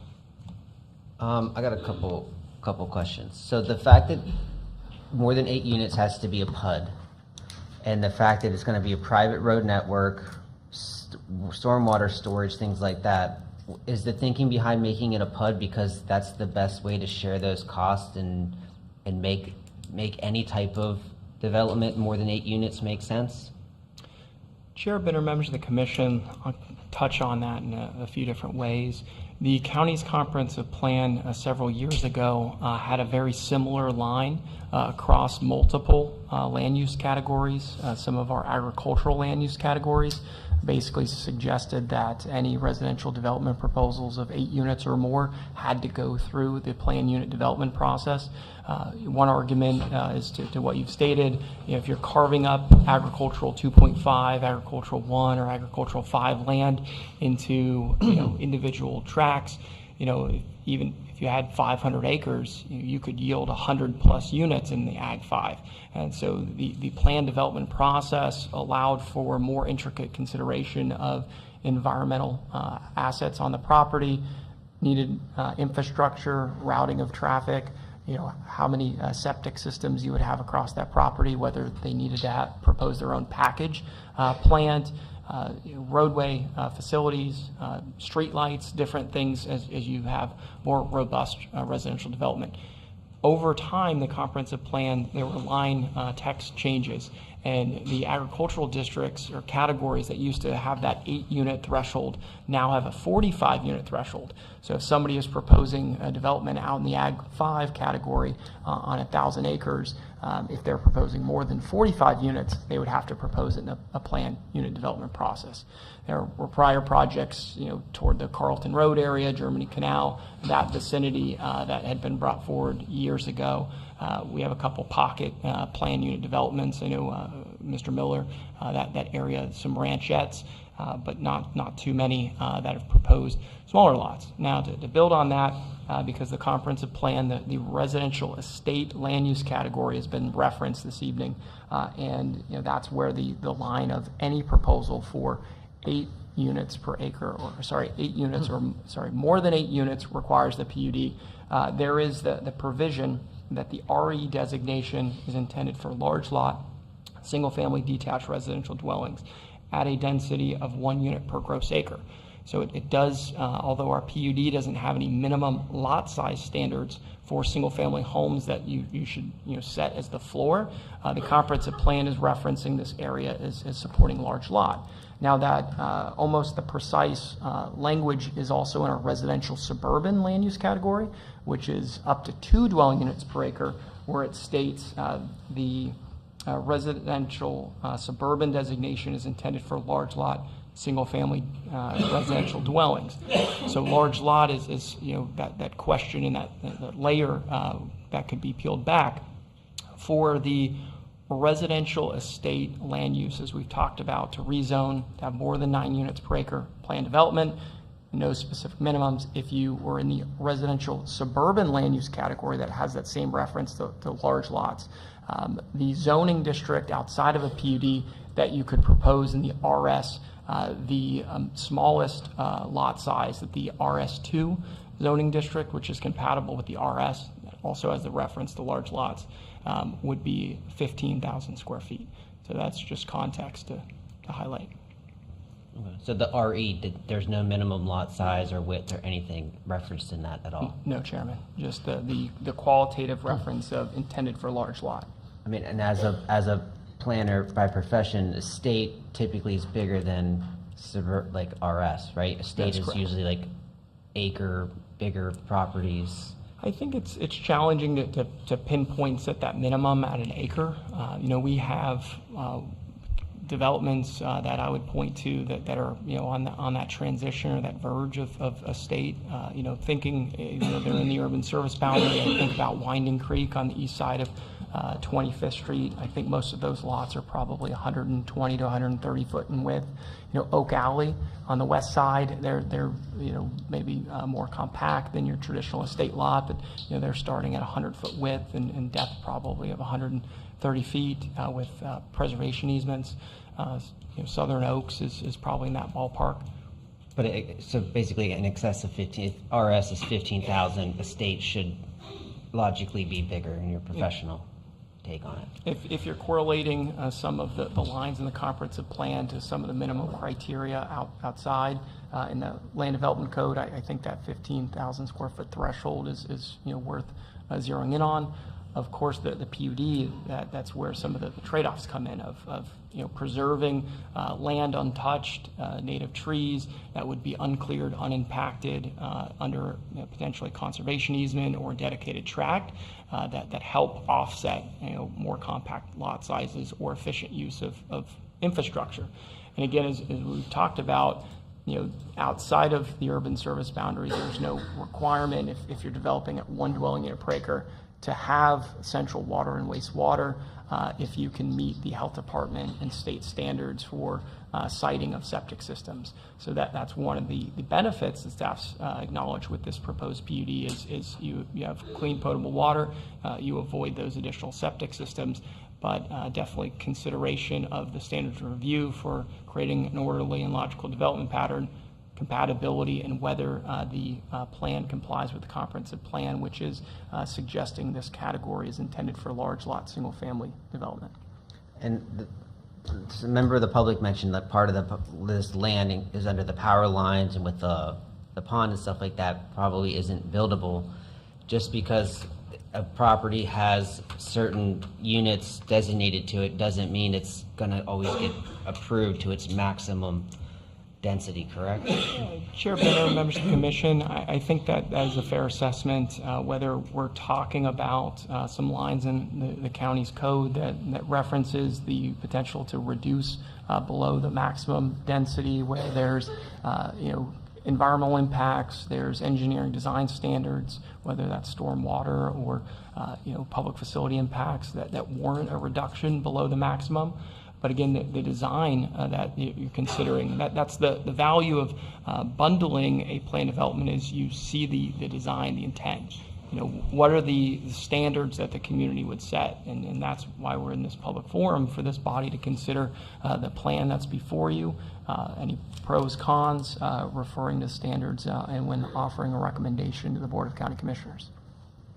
I got one question, Iris. In real layman's terms, you're saying there was other options to go to RE or RS? There are options for the PUD where they could have proposed different street layouts, that they could have proposed a half-acre lot minimum, all 1,000 square feet. So there was other avenues, period. There's different avenues, of course. And when we talk about some of those geographic features, sometimes those can be incorporated into the master stormwater system. The transmission lines, if you look at Pine Hollow to the north, there's lots where there's buffer areas or designated lands where there's not homes on them, as that corridor routes through the community. And in Pine Hollow, some of the stormwater areas at the end of the cul-de-sacs. Different stormwater standards over time, absolutely, of how much of the land needs to be devoted to it, and private versus public common areas, I think are also important characteristics. When we talk about once lots are established, whether they're at 15,000 square feet or an acre on this property, if they're private home development pads, there's usually greater latitude to remove and impact trees. Some home builders on a half acre or an acre or even a quarter acre, some property owners decide to preserve as many of the native trees on site and even supplement and plant new. Some like to start fresh and they'll propose to the county to clear cut the entire lot and start over. So with a PUD, that's one of the trade-offs of those designated areas. The goal is to preserve the pines, oaks, palm trees, to have that in perpetuity. And so there are definitely some trade-offs.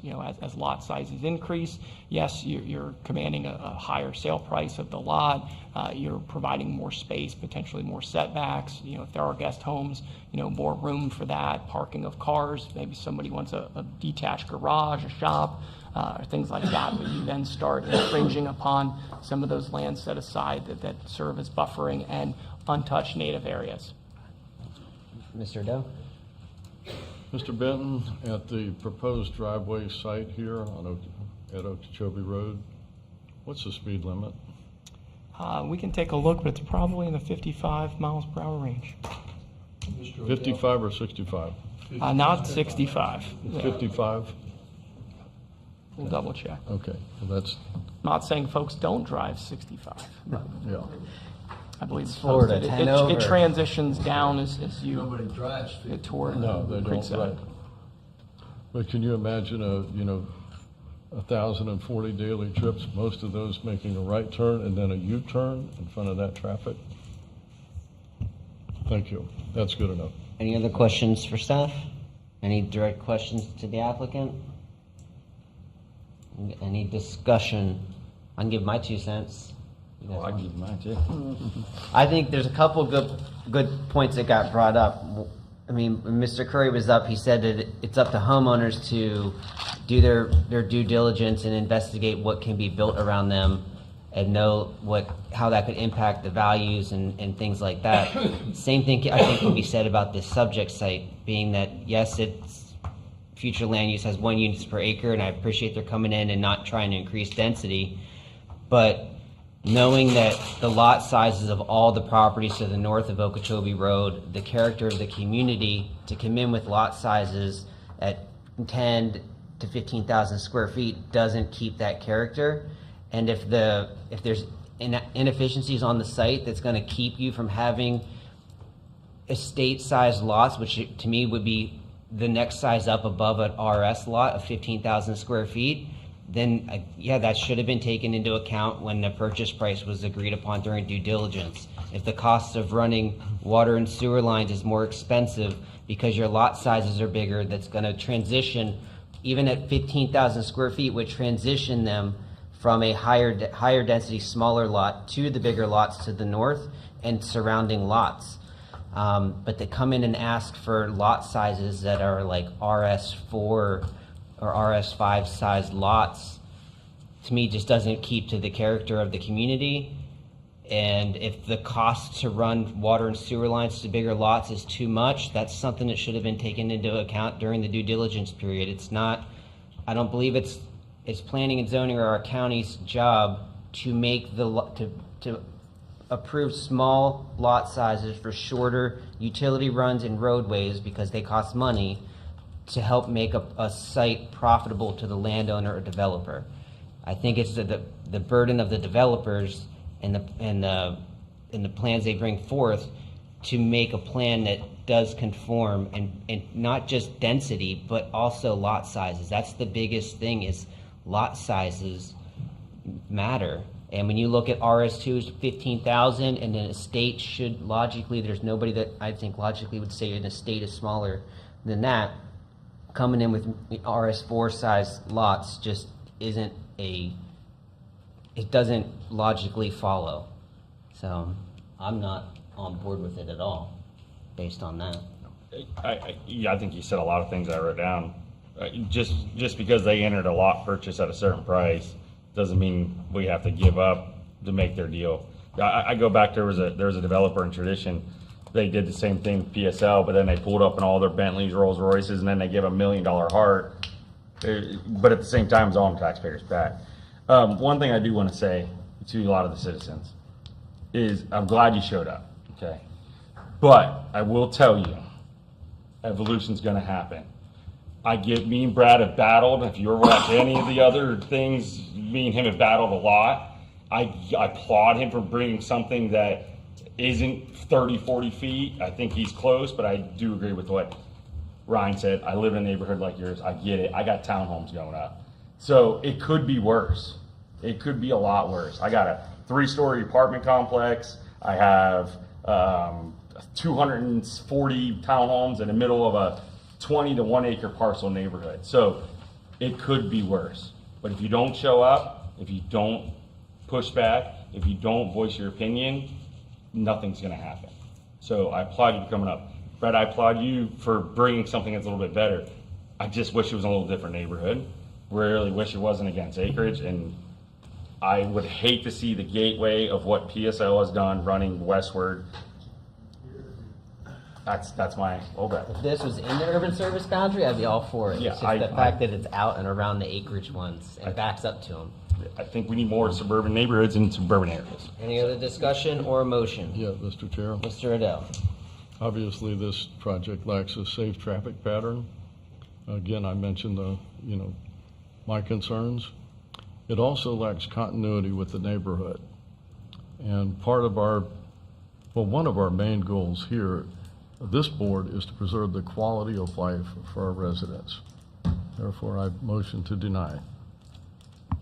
Second. Motion to deny by Mr. Odell, second by Mr. Neese. Madam Secretary, could you call the roll? Commissioner Neese? Yes to deny. Commissioner Lowndes? Yes to deny. Commissioner Bradley? Yes to deny. Commissioner Gettler? Yes, ma'am. Commissioner Odell? Yes to deny. Chair Benner? Yes to deny.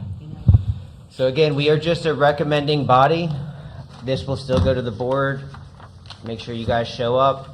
Thank you guys for coming out. We appreciate your input. They'll announce it. I don't know. It's not scheduled yet. Chair Benner, members of the commission, there's not currently a public hearing slated before the Board of County Commissioners for the preceding item. Of course, the same forms of public notice would be facilitated for that hearing.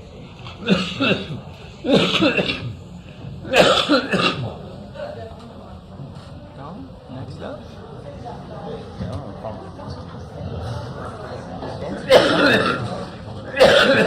Push this whole thing all the way back. Sir. Oh, they're gonna be quick.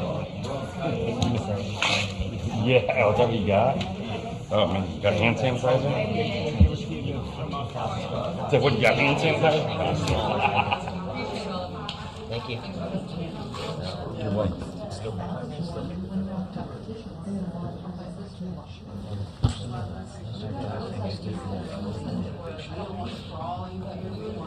Actually, I'm getting feedback. Go ahead. We have another one, right?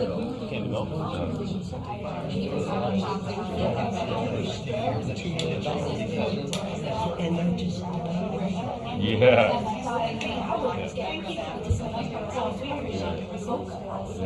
We still got one more.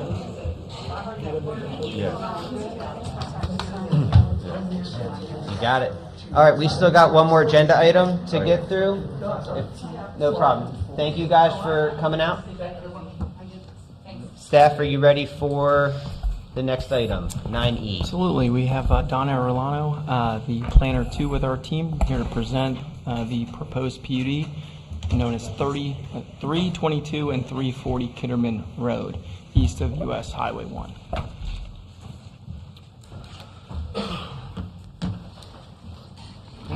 Good evening, Chair Benner and members of the Planning and Zoning Commission. For the record, my name is Don Ariano, Planner 2 with the Planning and Development Services Department. The applicant is proposing a petition for an amendment to the official zoning atlas to planned unit development, PUD, and an approval of a preliminary site plan. Public notice has been provided in the form of a single-sided sign posted along the northern Kitterman right-of-way, and an ad has been published in the Tribune. An informational mailer was sent to 87 neighbors within 500 feet of the boundary of the property. A community meeting was noticed and held by the applicant at Exquisite Event Center on March 19th, with no members of the public in attendance.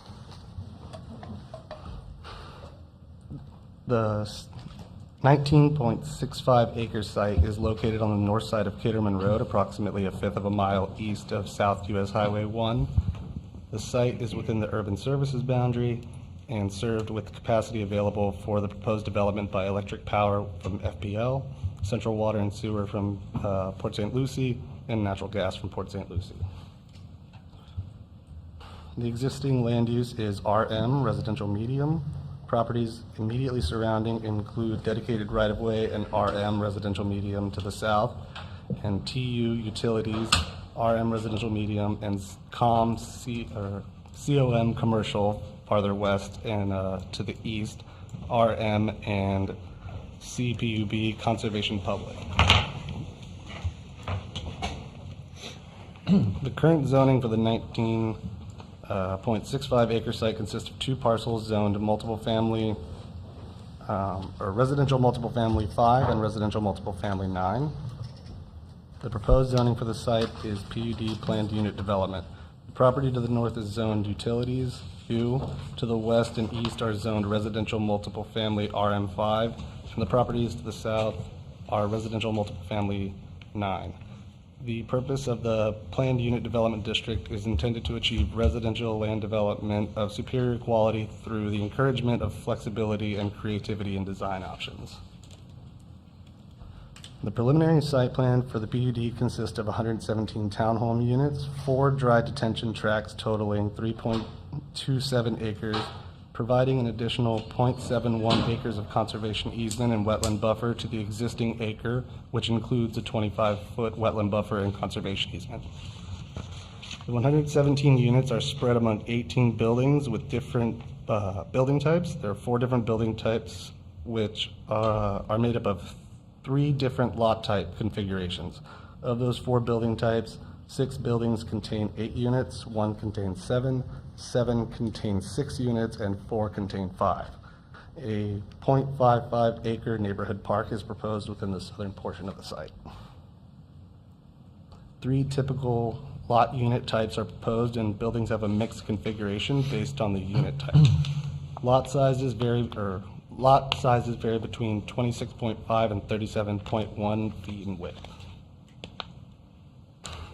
A development of this density and intensity is typically required to apply the building spacing formula, though through the planned unit development, applicants can propose their own setbacks and building spacing. It is notable that 40% lot coverage is permissible within the existing zone districts, and that the PUD limits this further by more than having the maximum lot coverage under roof. Total proposed impervious is 8.15 acres, or 41.8% of the site, which includes the building coverage, driveways, roadways, and sidewalks. Maximum height for the existing zone districts are 35 feet, and the proposed PUD limits this further by imposing a maximum building height of 23 feet 11 inches, an 11-foot 1-inch reduction. The preliminary site plan accounts for tree mitigation and 1 tree required for every 30 linear feet within the required buffer yards. The northern portion of the site consists of a total 1.71 acres of conservation easement and 25-foot wide wetland buffer, and a proposed raised boardwalk within the required wetland buffer. The proposed boardwalk is consistent with policy 6.1.14.2 section B, which allows for the construction of boardwalks, catwalks, or direct access to water bodies, or construction of management shelters, footbridges, observation decks, or similar structures. A 15-foot landscape buffer is provided along the southern property line and Kitterman Road, and the 0.55 acre neighborhood park is in the southwest corner and provides additional screening. And then the side property lines each have a 10-foot landscape buffer.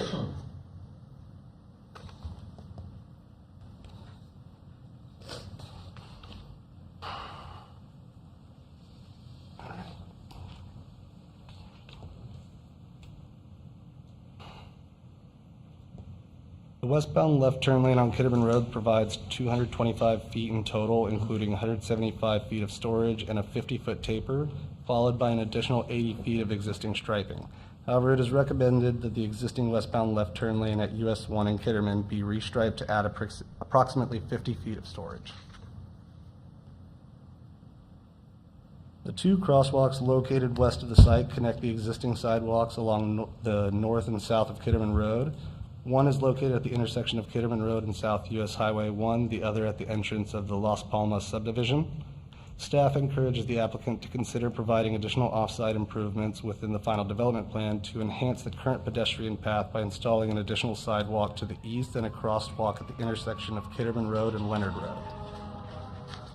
The proposed PUD rezone and preliminary site plan conform to the standards of review as set forth in the St. Lucie County Land Development Code, sections 110603 and 110207, and has been found to be consistent with the goals, objectives, and policies of the St. Lucie County Comprehensive Plan.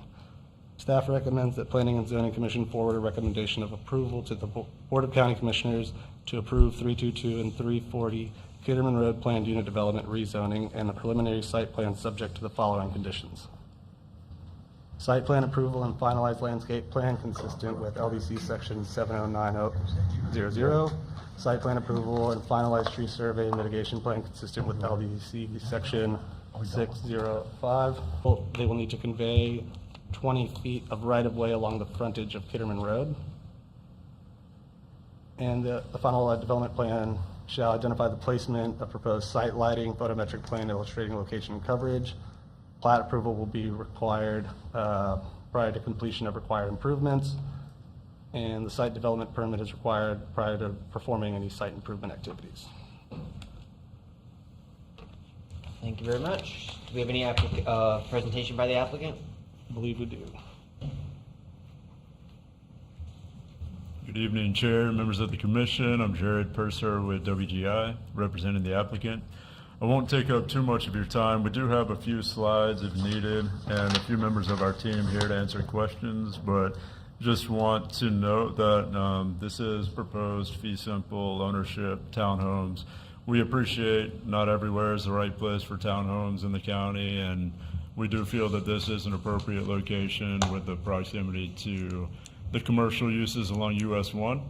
And the county's report goes over the growth of the county and the need for a mix of housing and reasonably priced housing. So we appreciate your time and appreciate staff's been very responsive and helpful through the process so far. And with that, I'll just open it up to any questions for our team. Mr. Chair. Mr. Dell. Are you, for the applicant, are you agreeable with all the staff conditions and recommendations? Okay. Yes, sir. Thank you. Mr. I'm assuming I already know this answer. Your traffic studies didn't include any of the apartments or townhomes being built as we speak? It was just a projected use for our Proposed development, yes, sir. I'm assuming that your traffic study said Kitterman was a D-rated road.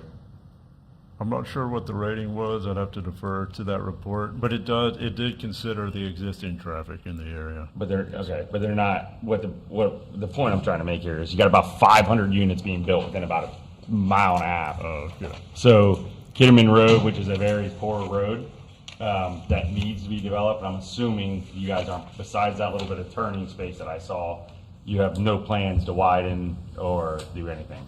No, sir, it wasn't considered a significant addition to the traffic that's existing, but we do have that requirement to extend the left turn lane onto Kitterman Road, or turning onto US 1, and we're agreeable to that requirement. Staff should go sit at that roadway for a little while. By the way, good. The previous site plan on the eastern portion had more of like a free-flowing setup instead of everything so square and rigid. Did you guys play around with maybe a few or less units and doing less of a rigid Soviet layout? And maybe, I mean, like Kitterman to the south is all like the buildings are canted and stuff. I mean, I know it's less density, less profits, but well, so we did look at the previous approval. That is actually considerably more dense than what we're proposing here. and I just meant like the building spacing, you know, like is there any way to get some sort of There may be a little bit of play with meandering the roadways a little bit. We've really worked on this thing. So it's been a little over a year now. We started meeting with staff and Commissioner Fowler. We've worked through a few different iterations of this plan and going, preserving more and more open space with those iterations. So we've got about 58% of the site is open space now, where the PD requires 35. So we don't have a lot of play left to make changes to the plan. And then we've added that neighborhood park on the southwest as well. That's something that the commissioners wanted to see to keep that open community feel. So we have gone through several iterations of the plan and provided different things throughout the site. There may be a little bit of flexibility for some meandering of the roadways. I know we're kind of playing off the offsets of that rectangular shape, but this is where we've gotten after a lot of work on the site plan and the building spacing and things like that. and no pushback from the homeowners to the west? It's No, sir. That's that Las whatever it is. Kitterman? Las Palmas. What's it called? Las Palmas. Las Palmas. Yeah, it's a high number around. It's actually built as a rental community.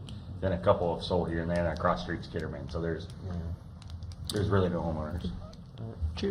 Chair Benner, if I may, to Commissioner Bradley's inquiry, the traffic analysis that was filed for this rezoning and preliminary plan, which doesn't afford concurrency to a project that would come with a final site plan, in their background traffic and growth rate assumptions, they did factor in the traffic volume projected and the distribution of trips for both Eden Oaks, which is the approved project for 200 units at the old St. Lucie driving range at Sager and US 1 to the northwest, and also the Prima Vista Commons project on Leonard Road to the southeast.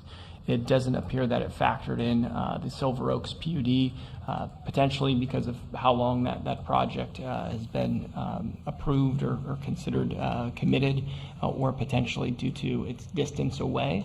But certainly something that, you know, if this body would want to place that in part of the recommendation to ensure that the traffic analysis associated with a final site plan has to enter that into the mix. That's certainly something that you can put on the record, but you know, staff noting that it wasn't included, will evaluate and find out under our standardized methodology that the county, both cities have worked to adopt under the Transportation Planning Organization to make sure that those metrics are adhered to.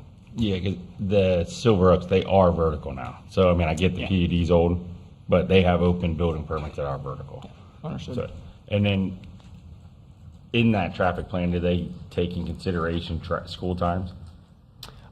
Usually, you know, that some of that analysis is built into the global conversation of what's happening during an AM peak hour interval.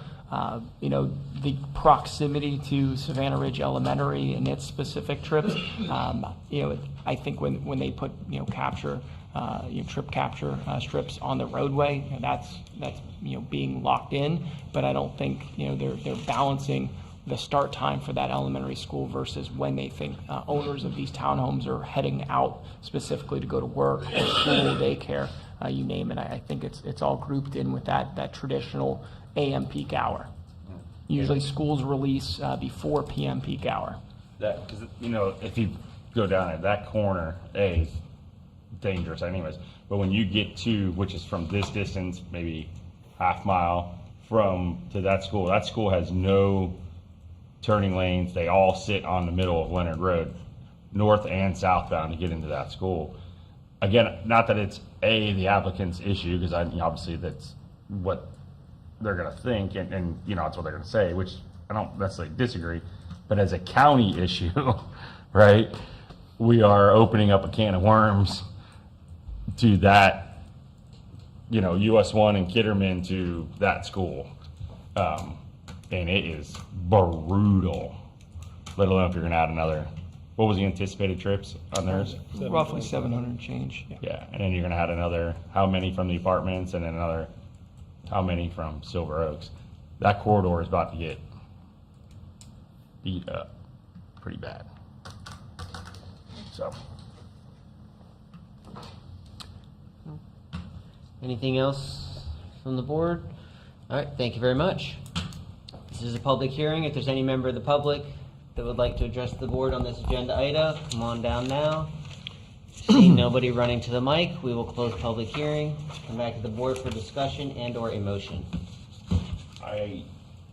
I think the current zoning they have is more acceptable for that 2-lane corner road area, especially with the traffic. I wish I could enforce better traffic regulations, but you know, so that's my opinion. Motion. It's up to you guys. What's next? I motion to deny. I think the current zoning they have is more than applicable for the. I'll second it. Motion to deny by Mr. Bradley. Second by Mr. Odell. Commissioner Neese, Yes to deny. Commissioner Lowndes, Yes to deny. Commissioner Bradley, Yes to deny. Commissioner Gettler, Yes, ma'am. Commissioner Odell, Yes to deny. Chair Benner. Yes to deny. This one going in front of the board? Chair Benner, members of the commission, at this time, we have not pinpointed a BOCC agenda for this petition. We'll certainly proceed with any public notice when the time comes at the guidance of the applicant. Again, we're just a recommending body. Next step would be to the board if you do it. Anything else on the agenda for tonight? Workshops, other business? Chairman, members of the commission, nothing else is slated on the docket. I think you've worked through quite a few matters of business this evening, and we appreciate your continued offer to volunteer in civic duties. All right, and we got a meeting next month? We certainly do. Packed agenda? At this point, we do have a few items slated. I believe that's May 19th, but let me double check to make sure I do not misquote that for the record. That's going to put us at May 21st, Thursday. We have a BOCC meeting on May 19th. That's what I was thinking of. We'll be back here in the chambers May 21st, the third Thursday of next month to work through business. We have a motion to adjourn? So moved. All right, thank you guys. Have a good evening. Thanks so much. You too.